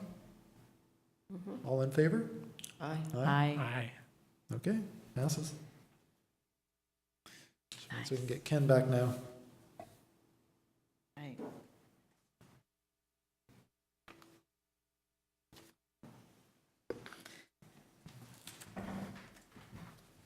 Thank you. Moving right along to Traffic and Safety Commission goals and objectives. In your packet, the City Council has requested all the commissions and committees to present a work plan, and February, and I think in the 2 meetings in February, and maybe the first one of March. So we put together this plan that lists initiatives and accomplishments of 2013, the policy reviewing initiatives for the coming, for this calendar year. And last, we actually, the council actually asked staff to provide the relationship of these policies and initiatives to the council strategic plan. So also I included when last year the council went through the exercise of creating goals, establishing goals and objectives, and creating these scorecards that I included in your packet. And this is going to take all of the policies and projects and programs that are related to these initiatives, will take priority for council. So that's basically the need to create a work plan that actually goes along the lines of these strategies, the planning strategies that council established last year for the next maybe 5 years. These policies and the strategy will be revised every 2 or 3 years, I think that's my understanding. So that's basically what we're going to be kind of monitoring ourselves at what we do. For instance, in the initiatives and accomplishments of 2013, the completion of phases 1 and 2 of the Buchanan Marine Bikeway, or the Bay Trail Connector. This project will be presented to council at the February 3rd meeting for acceptance. The implementation of the Washington Avenue sidewalk parking policy decision. So we have a decision, we're working with the community right now, and there's a contract coming up for the design of the bulb outs at Gateview and at Cerrito Street. We initiated the design for the active transportation plan striping and signage project. So that's another project that you're going to see in February. We're going to see about 65% plans of the striping and signage projects that the ATP listed as bicycle projects, not just not pedestrian bicycle projects. So it's over 50% of the plans presented in the ATP when we implement all of the striping and signage projects. So that's a great achievement. We also initiated the design phase for phase 3 of the Buchanan Marine Bikeway. That's another project you're going to see at 35% level in February. We're doing this with the in coordination with the Rule 20A of the PG&E Rule 28, which is the undergrounding district. And also we initiated the design of the Marine Curtis Safe Routes to School pedestrian improvements project. That project is also ongoing, the design. And by the way, that's the one that you're going to see in February, in the phase 3, actually, the phase 3 as well. So these are projects that we obtain grants for, and also we are working with using those grants and local funds as match. We also established a list of 3 on-call transportation consulting firms for Albany projects, and we got the final approval of the complete streets plan for San Pablo Avenue and Buchanan Street. The policy review and initiatives for 2014 include providing transportation-related direction for the preparation of the general plan update, implementation of additional traffic calming and red curve for Washington Avenue between Pierce Street and Cerrito Street, and that's something that you decided about 2 meetings ago for the red curve and traffic calming. And that will complement the design of the bulb outs. Just to clarify, we don't have money for the bulb outs, but the plan is to stripe first and then implement the hardscape. And then we finalize the design of the Marine Curtis and implement the project this summer. That's the plan. The design of phase 3 of the Buchanan Marine Bikeway project, so continue with that, finalize the design. The implementation of the active transportation plan signage and striping projects by priority. I think prioritization of projects needs to happen in order for the implementation to take place. And we continue to pursue grant opportunities to begin implementation of the Complete Streets project. There is great interest by the merchants at the intersection of Solano and San Pablo to actually come up with a plan for the bus stop and of course they don't want to move it, but they're willing to work with us to actually move it to the far side. So I want to take advantage of that momentum and energy in order to continue the conversations. Hopefully there is a grant opportunity that we can actually have a planning, a more defined project for that intersection. So with that, I think what we can do is work with Caltrans to see if we can implement the signal changes that Michael Moore recommended. Develop and implement a sidewalk improvement program. And Ray, do you have an idea of when we're going to take this to the council? We we received 30 instruction from the interim city manager a couple of months ago. One of the items that he wanted us to explore further was kind of revisit the possibility of having the city, help the 50-50 cost sharing with the resident. So we have been actively pursuing, and seek if we have different avenue to do that. We anticipate we should be able to finish our research in about 6 to 8 weeks from today. So we are looking at probably towards the end of March, we will be able to get something coming back to the TNC Commission for a short presentation and seek further direction. And after that, we'll finalize and we'll take it to council. Great. And then the collaboration with the Sustainability Committee and the Planning and Zoning Commission on the Measure D working group, conduct pavement rehabilitation projects per Albany pavement program. And below there is the relationship to the council strategic plan from all of these initiatives and projects. Any comments? I have 2 comments. On the bottom third, the relation to city council strategic plan, I think bullet number 3 came off of some other commission. Oh, Yeah, I don't that's understand right. that one. I think that came from charter review. That's right. And then on the first one, initiatives and accomplishments of 2013, the second bullet, implementation of Washington Avenue sidewalk parking policy decision. I'm sorry, the other one was? I'm sorry, on the first section, bullet number 2. Implement the Washington Avenue, I'm not sure we got very far. I'm not sure it's really an accomplishment.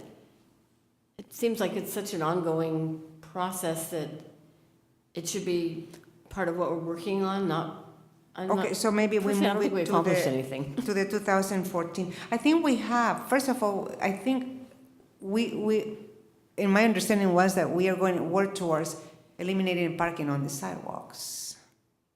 Is that right? That's my understanding. And I guess we're so far from that, I don't feel like it's an accomplished goal. So if we add the word begin Uh-huh. before implementation, would that? It seems like what we did is we made a decision, but I don't know if we've. But then it's understood by the Washington neighbors that we're going to continue with Pierce, for example, and see how we're going to solve that problem in the other areas where we observe Gateview, I think, parking on the sidewalk. So we have a big task ahead of us. Yeah, I think it may just be the word implementation that's at issue So here. maybe begin thinking. Or it's Begin like considerations. setting a direction for,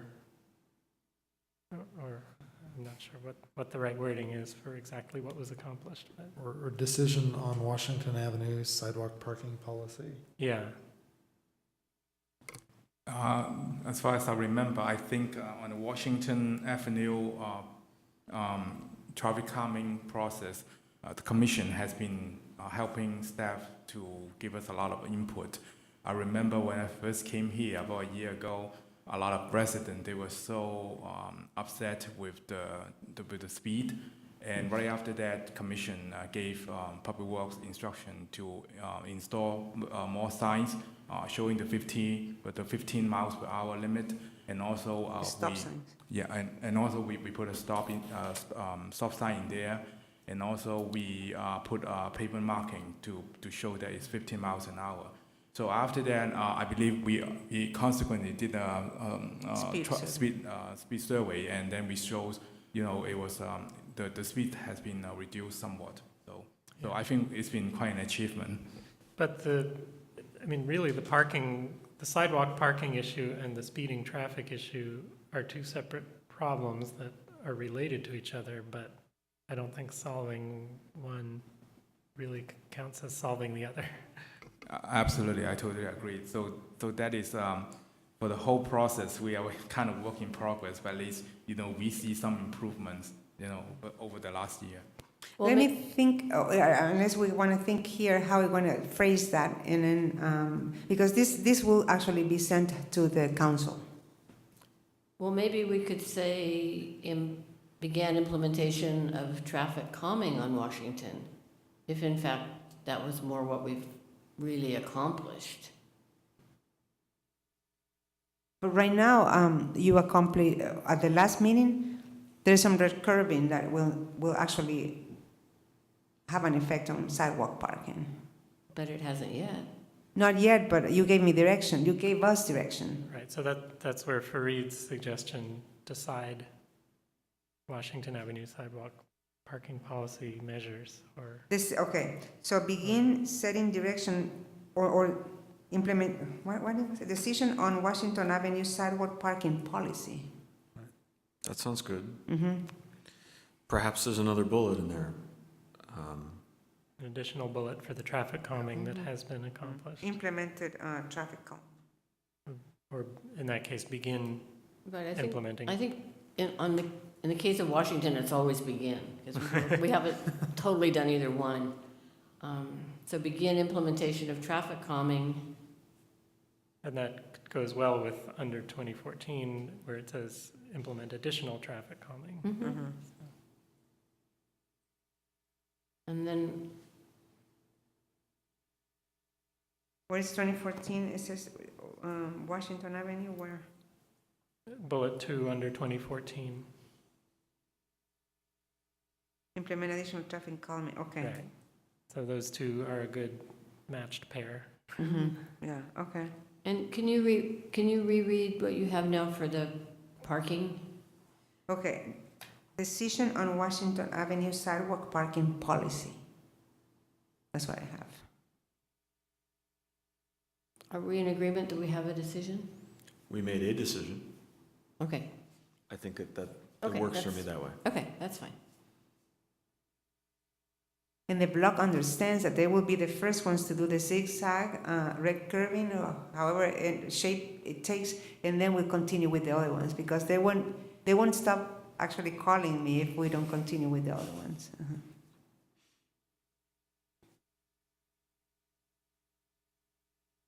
So, okay, thank you for guidance. I think that's, Any other? any other comments? There's no mention of this, and I think this was pretty. Yes, that's right. I think this was pretty good. Yeah. That's initiative, yeah, that's pretty good. So we could, and we can continue with San Pablo Avenue. Yeah. Began implementation And we could put that in both 13 and 14. Yeah. of disabled parking on the street. Disabled parking on Solano Avenue.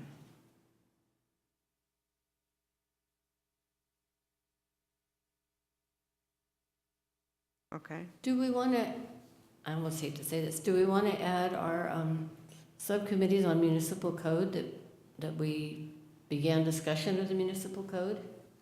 As fledgling as it was. Or Yeah. is.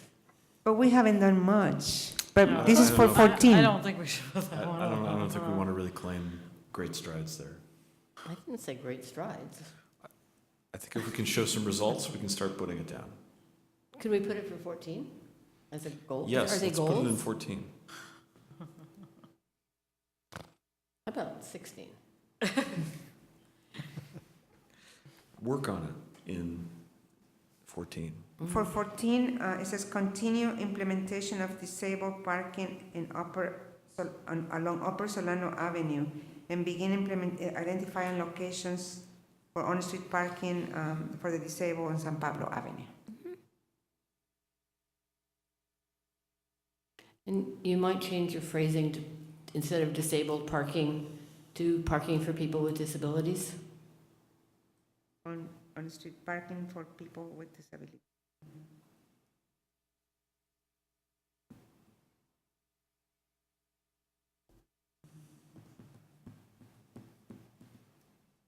Okay, sounds good.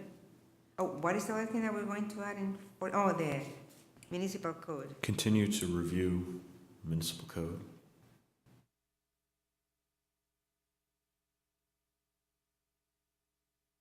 The traffic and transportation.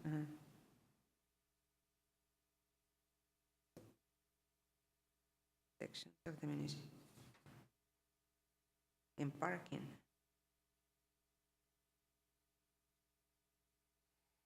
Okay. Anything else? When I look at the goal, there is develop a parking management program for commercial areas Oh, for summer of 2015. yep. And I have to tell you that in the announcements and communications, I have good news. So do you want to wait or do you want me to tell you right now? Regarding that. But Okay, so tell me. I don't know if you recall that we submitted 3 applications for the Alameda County Transportation Commission to actually, they were going to hire consultants that would work with us on 3 different projects, one being the Adams and Keynes bicycle facility, the parking program in Albany, and the Solano Avenue Complete Streets program. Okay. So we got 2 of them. Guess which ones? Oh. Tell us. No guess, no game? Well, I think the parking was one of them. The parking is one of them. Okay. And- That was an easy one. And the other one is Keynes Adams? Keynes and Adams. Oh. Solano Avenue, actually, people from MTC in Alameda County and I think Caltrans, which staff from these different agencies actually were part of the selection committee, and they didn't feel that Solano Avenue was a street that had a high priority because the speeds are low, the collisions are not, the collisions are collisions, but mostly fender benders, and they thought that the complete streets planning effort would not be well used there as compared to other streets in Alameda County or, in Alameda County, like boulevards or with carrying like 30,000 or more vehicles per day. So we have Solano with 10,000. So I made an appointment with Alameda County to discuss how we can implement Solano, how we can package Solano to be able to be competitive in grants. And one thing that we're thinking is about intersection improvements, especially the intersections with signalizing, intersections, that the signals are so old and we need to replace them. When we do that, we do bulb outs, we do whatever, crosswalks. So maybe we can do a little bit of like half block improvements. So that's one way. We might think of another way, but that's pending my conversation with them. But that's a good news. Congratulations on getting the Yes. grant. Great. Yes. So, That fuels me. I don't know. It's like, yeah. And the best thing of this is that I'm not administering the grant. Yeah, there are consultants that are going to be working for us, but the invoicing and everything is going to be done by Alameda County. That's great. it's heaven. So the question was, do we want to add in? So that's, Do we need to add in something that's on the city plan? but one thing I want to say is that that's the recommendation. So when we hear that that's going to be the recommended, the 2 projects that they're recommending. So it's not a given yet. So, but it's more than 50%, I would say. So when it's the actual award, I'm going to let you know, and we can celebrate. Okay. Yes. But we cannot actually put it here right now Yeah. because right now we don't have money to do that Okay. right now. But if we get the grant or the consultants, we will do it. Okay. That's something I think we can mention in the staff report in February for the council. Or by then we might know that, if we get it or not. Okay. I just maybe have one more, if it's a policy review, if, and I'd still like to look at the traffic calming policy and see if we want to tweak it a little bit. Should that then go in here as a goal for 2014? Yeah. And An does the rest of the update commission- to the traffic calming policy. The other thing that maybe it's good is the establishment of school zones. Maybe we can combine it. Mhm. That seems like it would be part of it. Would be.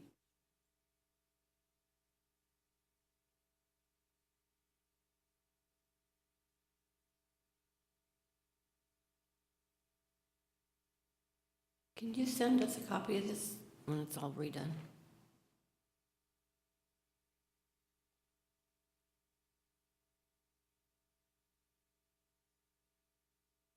Okay, and I'll send you a copy of these.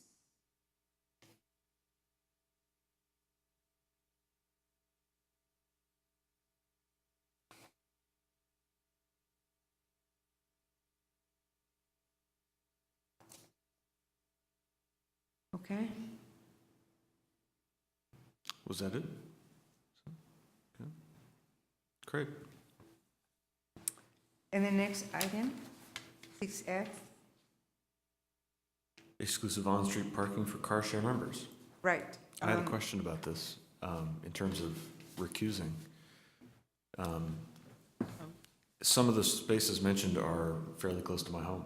Then you have to recuse them. Okay, is that an issue for anybody else?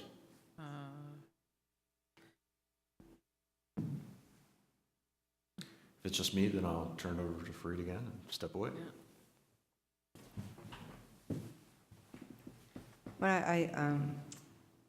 I put a short memorandum about a city car share request for on-street parking, basically exclusive on-street parking for city car share members. And this is something that it's been done in Oakland and I think in Maryville. I don't know if they kind of mentioned Berkeley, but you have on-street parking in Berkeley? No, No. there are no on-street car share spaces in Berkeley. But you have it on like off-street and lots. Off-street, yes. Mhm. Yes. And is it widely used? That's one question I need to. Yeah, there's a number of pods, city car share, Zipcar, I'm not sure if there are others yet, that have spaces. Certainly within City Garage, we've got some car share spaces. There's gas stations and other locations that have rented space to car sharing programs. So currently, they're all on off-street locations, public or private, but as yet, none that are on-street parking spaces. But those are all designated car share pods, so that's essentially the storage location for the vehicles. Yeah, that's right, yeah. So members can go up and pick them up, leave them there and pick them up. Right. As opposed to, a different concept would be to say that we're reserving Parking. those spaces as preferential for car share vehicles in the same way that you might have a commercial zone or a blue curve for, Or a blue curve, yeah. yeah. So that's basically, this is the case here on the street. It's gonna be parking not as drop off and pick up location or pod, but parking is preferential parking. It's like, it will function as a blue curve, something like that. Or loading, unloading type of zone with the only time limit would be the time limit that we have established here. So how would that be enforced? By our police department? Writing tickets if they see a car? If they don't see city car share, and So if to they tell you see the a truth, I don't vehicle, think it should be just city car share. It should be just a car sharing, any car sharing program. I would say that we really shouldn't be preferential towards one service provider over any other. Yeah, I think there'd be real issues there. yeah. It should be just car sharing programs. Any zip car, and there are more right now. Yeah, one of the questions I would ask is whether, you've got a Hertz rental car. Theoretically, that's a form of car sharing. Does that qualify? They may not be as clearly labeled as Zipcar or City Car Share, but which might create an enforcement issue. and I think some of the major car rental companies may be starting an hourly rental program. So you could perhaps have a Hertz car that you had rented by the hour instead of by the day. I don't know if that's in place now, but I've heard that could happen in the future. Right, especially with the trend is increasing. I just put a little bit of an excerpt from a study that I was reading that they estimate that the car sharing programs have eliminated between 90,000 and 130,000 vehicles Wow. in North America from the roadways. And it seems that it's increasing. Right now, it's very popular in the carless households, but if the network expanded, I think people will, with cars, will actually be able to shed them and become just members, you know, so especially in dense urban areas. So Have we considered any private off-street parking? When you said the gas station, I was thinking, when you talk about Marin and San Pablo, there are 2 gas stations. I sort of have the general concept in my mind. I'm not totally sure how this works, but have they been talked to about if they have space or would like to? I mean, there must be some monetary. no. They could like rent the space to car share. Is that how that works? I mean, Yeah, they establish a pod at But that would be if it was going to be a pod. Yeah. This is not being Right. proposed as a pod. This is being No. proposed as Parking. parking. Yeah. So having the spaces here does not benefit the people who live here. It doesn't give us the opportunity to say, I'd like to get rid of my car and just pick up a car at this location when I need one. It doesn't work that way. Yeah, so About 4 years ago, we tried to establish a pod at the same time when the University Village was doing that, and the pod was here at the City Hall. We were trying to get rid of the community development car and actually have city car share. City car share? Yeah, city car share membership, but it resulted very expensive because I think Berkeley has that. Is that right? for now. So expensive for whom? For everybody, because everybody would have to become a member in order to use the car. So the idea was to have the car for staff use during the business hours, and then in the evening on the weekends, it was going to be open to the public, to the residents. And the concept plan was really attractive, but when we came down to the numbers, actually, it was more expensive than getting the old car that we had at community development, the Prism, I think it was something like that. Yeah, Berkeley's program, I may be slightly off on the numbers, for 5 car share fleet vehicles was in the order of $90,000 to $120,000 a year. And you know, one of the council members did ask, well, couldn't you just buy a car for that amount? Yeah. And yes, Uh-huh. you probably could. And then people use their own insurance, so. Oh, really? You have to use your own insurance? No, well, like for example, here. if Car I- share provided because you don't have to own a car to Uh-huh. use car share. Mm. Yeah. But that's just it. That's part of the expense is Mm-hmm. the insurance and gas and everything that goes into the car. So what do you say? More or less, I'm not gonna. The ballpark cost to the city was $90,000 to $120,000 a year For 5. for 5 vehicles, and that was reserved for fleet use during the day, and then anyone Uh-huh. could use it after hours. Right, the same concept. Actually, we tried to copy that concept Yeah. here, but for Albany, it was much more expensive. Yeah. So we decided to keep the car and just keep the pod at UC.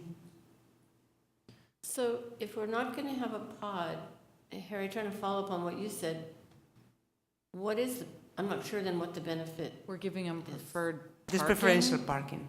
Right, we're giving up a general parking space and instead saying that it's a space reserved for somebody who is using their city car share rental and wants to come park in Albany for a half hour to do their errand. And those people will have preferential treatment over ordinary drivers driving their own cars. Mhm. Do you have an example of a place where this, I think policy? Oakland is having that. It has this program. It And just what- started with this do you know program. what neighborhoods? No, and that's one thing I wanted to ask, call Jason, but Jason referred us to another person, and that person has not responded yet, so.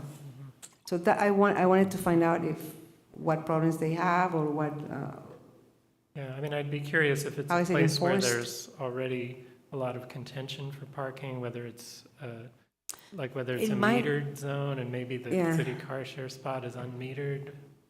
It seems like there are a lot of ways in which a program like this could be made to work, but I don't see it as a fit. for One thing we Albany can at do all. is right now, if we wait for the parking program that we're gonna, if we get that, I mean, most likely we're gonna get it, but if we get it, when we get it, Yeah. we can wait for the outcome and then decide on this, or just wait maybe to see what Oakland and other cities experiences and decide later.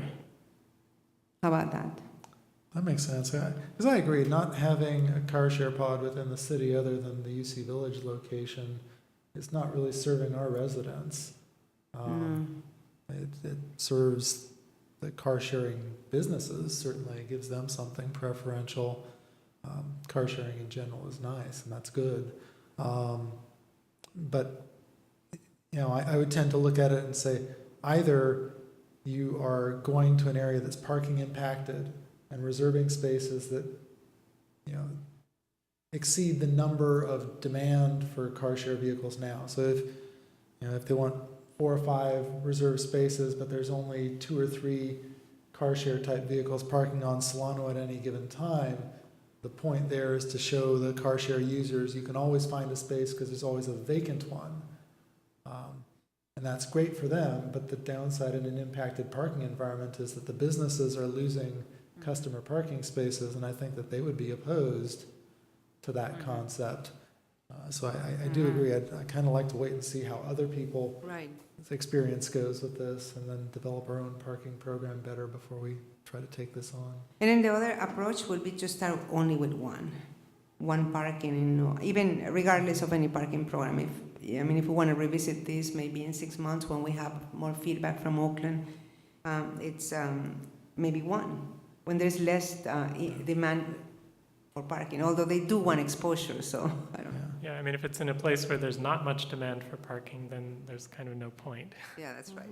And if it's in a place where there is demand, then we have to really But we'll look have at to be the very careful. cost and benefits. Yeah, because if we're looking to do it on sort of a environmental policy of saying car sharing is more environmentally friendly, then we'd have to look at, well, do we want to have preferential parking spaces for hybrids and electric vehicles? And frankly, I'd rather put bike corrals on street than even go to particular kinds of cars.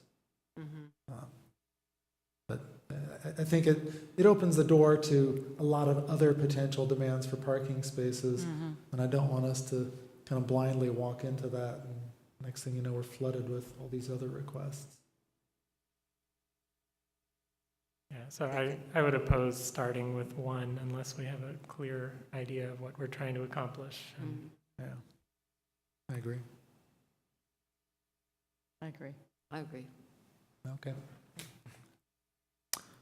All right, so we're not proposing any action, or does anyone want to make a motion relating to, I would really want to move. yeah. Harry, you want to make a motion? I move that we postpone discussion of possible reserved spaces, parking spaces for car sharing vehicles until we've further evaluated our overall parking policies. Great, do I have a second? I'll second. Thank you. All in favor? Aye. Aye. Aye. Okay, motion passes. And we can get Ken back now. Ken?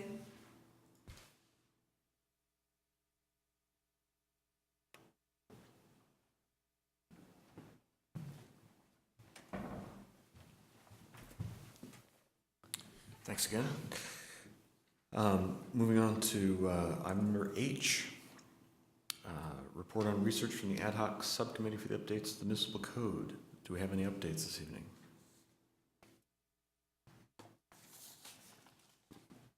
Any meetings? How about All right. good intentions at our end? Good intentions. Okay. Let's see if we can't translate some of those into some action, and I will take that myself as well.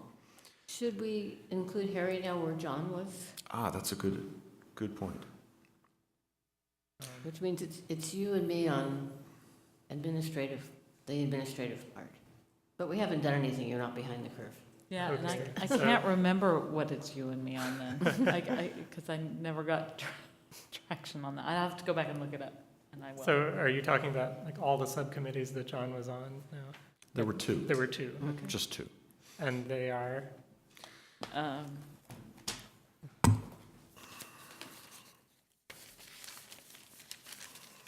Was parking one of those? No. No, for reading our We parking. had parking.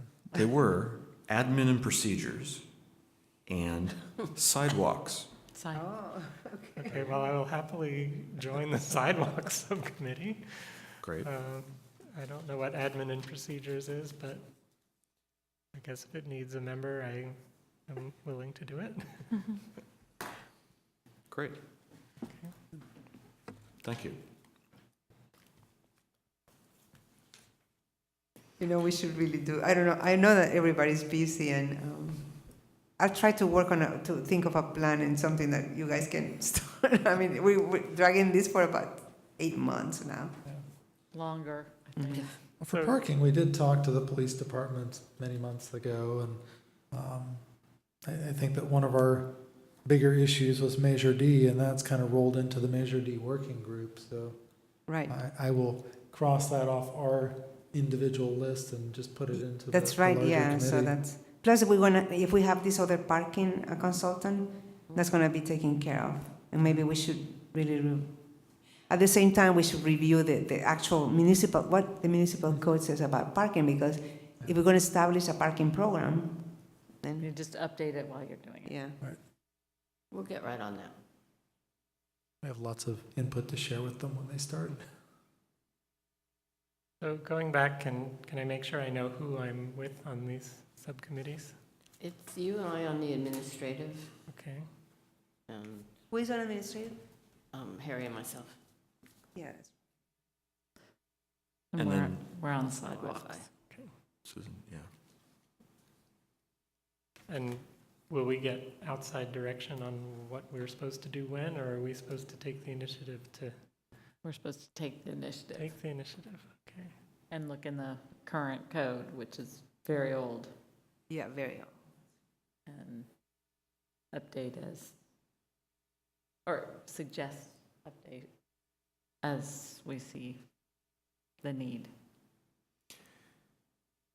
And as part of the structure of this, the subcommittees are 2 people because we can only have outside meetings between 2 people.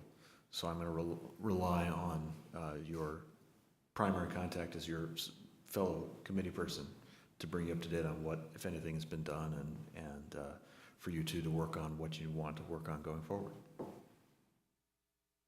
Okay.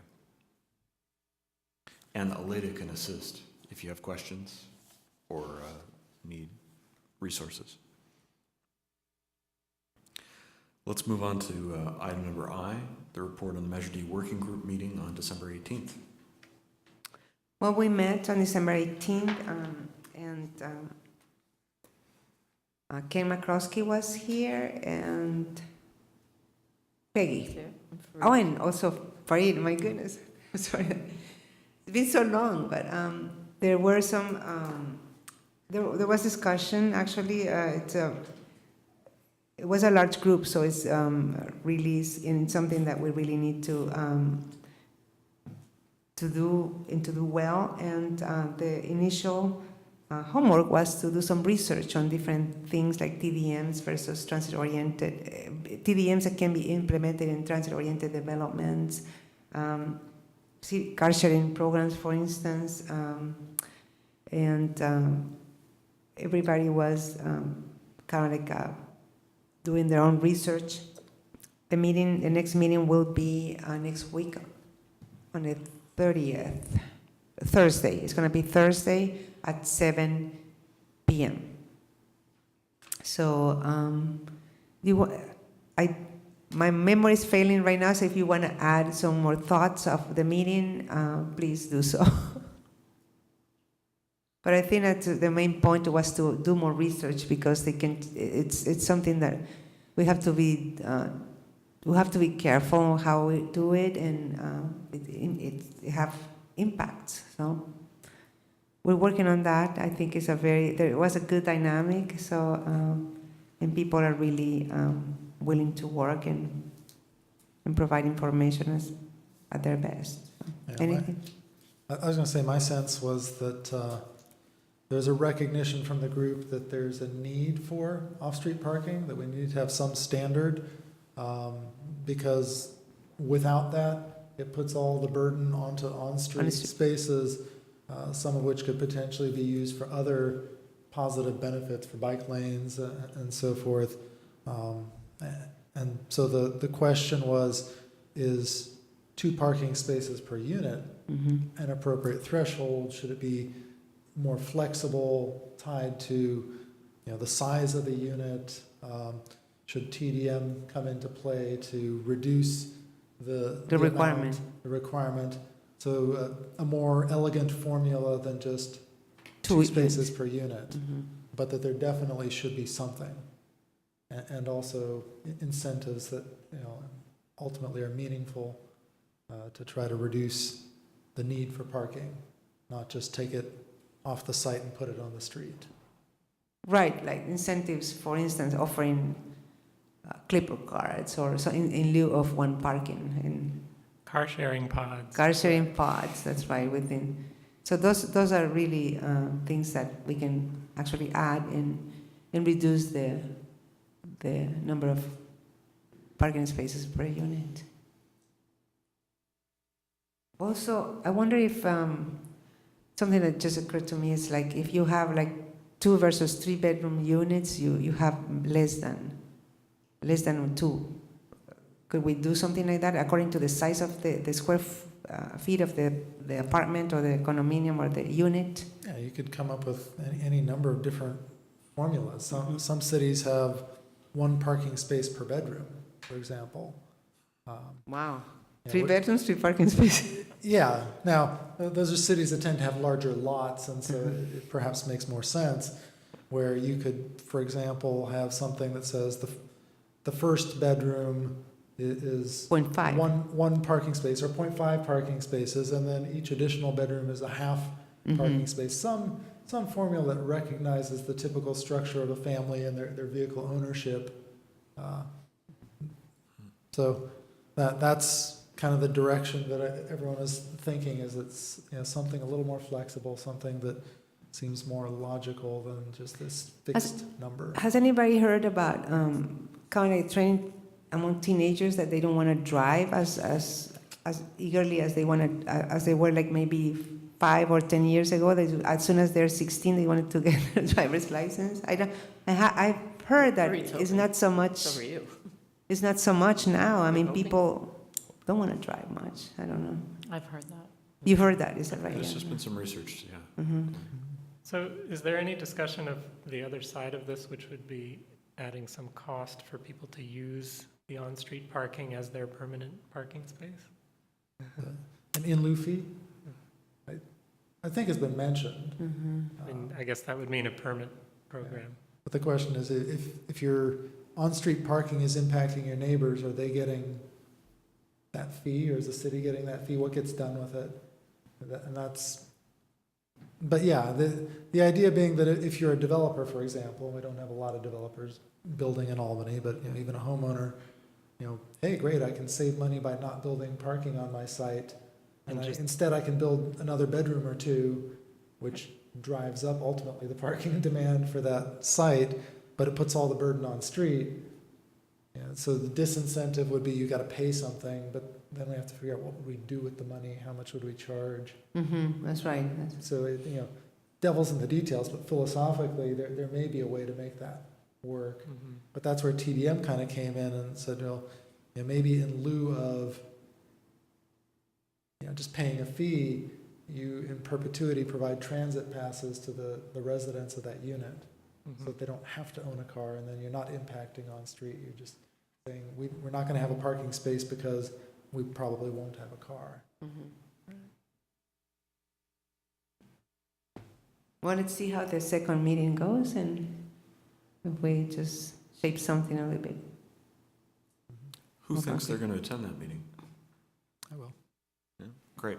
Looks like we'll be well represented. Can I ask a question on that line, though?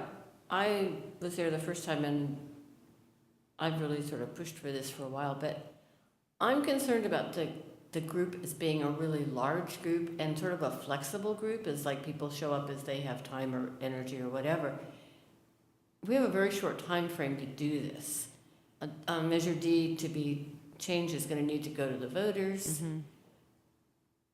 To me, it's just a little too wobbly, and I don't know if that's just me or if there's a way to make it better, or if we want to make a recommendation from traffic and safety that we'd like it to be more of a 2x2x2, or what. And I don't even know if we can have that discussion from the way it's agendized, but it's a concern to me that it's a large group, and large groups tend to be inefficient, no matter how well-intentioned and well-disciplined they are.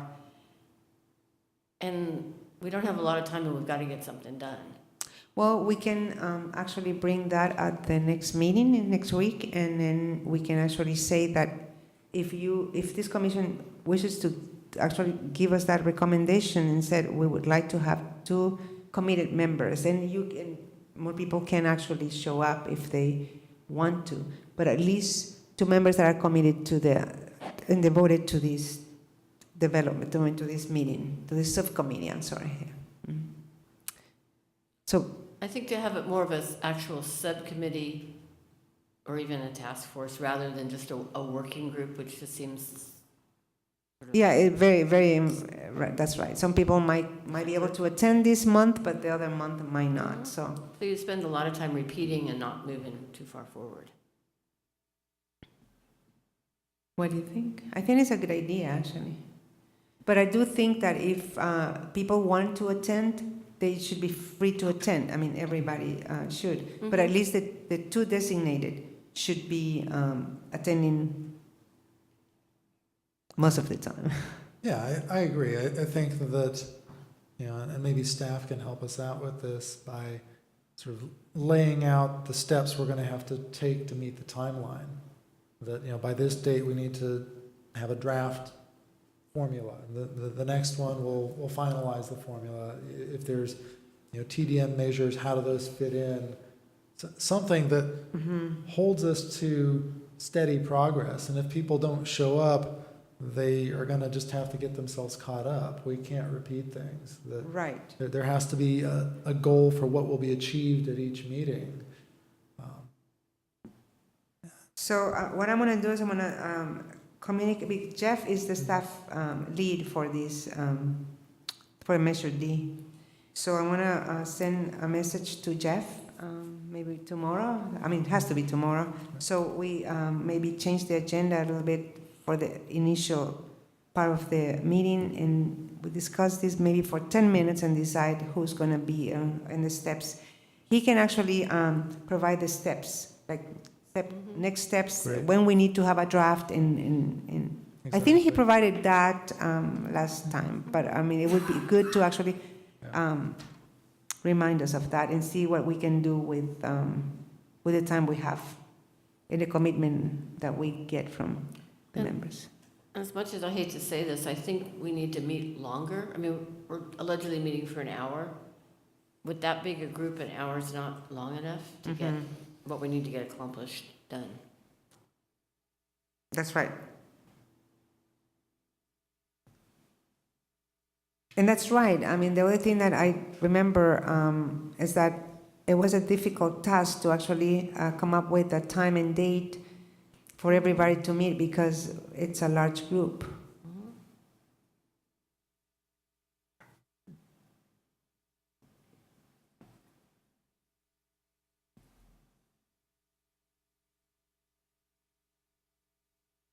Meet longer. And provide next steps.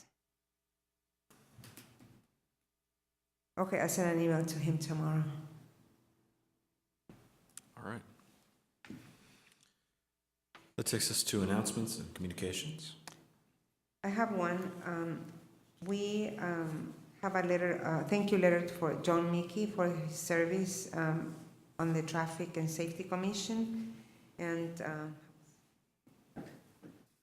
where's the letter? Actually, it's here. I'm sorry, Leda. I skipped. We were going to hold letter A for the end of number 6. election Oh. of chair and vice chair. That's right, yeah. Let's do that. But before, because, okay, that's right, yeah, so that maybe the chair would be, okay. No, that's fine. No, that's fine. You already signed it. Okay, election of chair and vice chair, I'm sorry about that. It's okay. So nominations? I'd like to nominate Fareed as chair.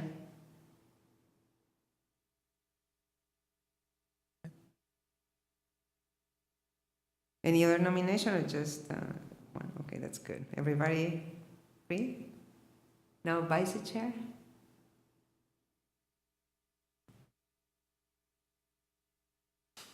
I'd like to nominate Ken for vice chair.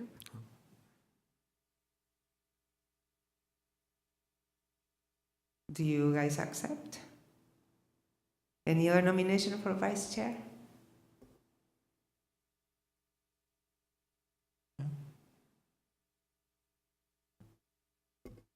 Sounds good. All right. Do you want a motion? Do we need a motion or do we just need to vote? Vote. I think it's vote, yeah, vote and, So someone can move to approve the nominations, and then we can vote. I'll move to approve the nominations of Fareed as chair and Ken as vice chair. Second. We have a second. Any further discussion? All in favor? Aye. Aye. Okay, All right. Would you like to take over the meeting? sure, why not? Jump right in. Okay, so the announcements and communications then, item 7, you mentioned the letter to John Mickey, which Ken has. so we have a Sorry. letter to John Mickey. I don't know if I can read it here. And it's like, dear Mr. Mickey, I'm writing on behalf of the Traffic and Safety Commission to thank you for 3.5 years of service as a member on the commission. Your expertise and background in urban design brought a technical and professional perspective to the commission when tackling the different transportation and safety issues we deal with at every meeting. Your thinking outside of the box was always innovative, yet responsive to the community needs. As a result, we have plans and projects that advance alternative modes of transportation to the private automobile and put Albany as one of the most walkable cities in the Bay Area. The Traffic and Safety Commission and city staff will miss your valuable input, but understand the time commitments that being an efficient member implies. We wish you success in your professional endeavor and hope to see you as part of the audience at some of the commission meetings whenever your time allows. Please do not hesitate to provide comment or contact staff for any transportation safety question or issue you encounter in the future, either as a resident or as a professional. And sincerely yours, signed by Ray, Jeff, Ken McCloskey when he was chair, and me. Very nice. Very nice. That's my announcement. The announcement, the other one was that we were, two of our projects were recommended for, let's say, funding from the Alameda County Transportation Commission. We're going to have a final official response in February. And then the Washington Avenue traffic calming design? Oh, there was oh, that's right.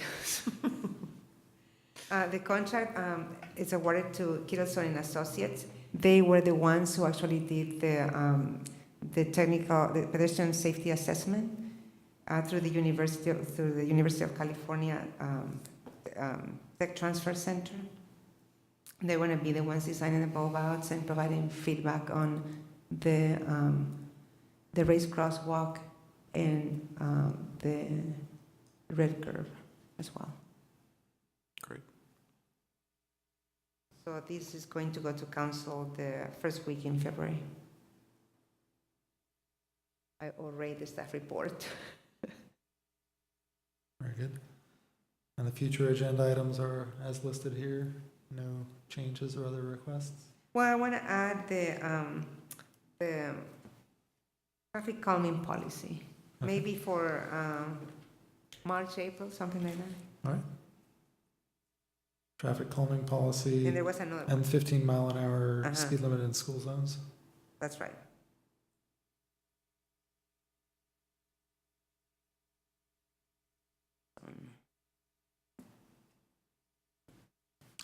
I know another city nearby that's done all the research for that you can just borrow and we'll just plagiarize that. Let's plagiarize that. So what is the state legislature allowed for the 15 mile per hour on 25 mile per hour? Right, on a street that's less than 30 miles an hour currently and 2 lanes, And 2 lanes. yes. Mhm. But Marin probably would not qualify as a 3-lane road, but say Santa Fe, Curtis, Jackson, How about in Solano? Cornell, Talbot, Solano, yes. I think. But that is this would posted speed limit or 85th percentile? posted speed limit, Okay. Good. so all of those qualify. The only one that would not qualify, as I say, is Marin and Buchanan or San Pablo. That's right, yeah. Really, it ought to be pretty straightforward for us. We can review it, make a recommendation to council, they Mhm. pass a resolution, and then we just need to put up signs. That's right. Okay, great. No other comments? We're adjourned.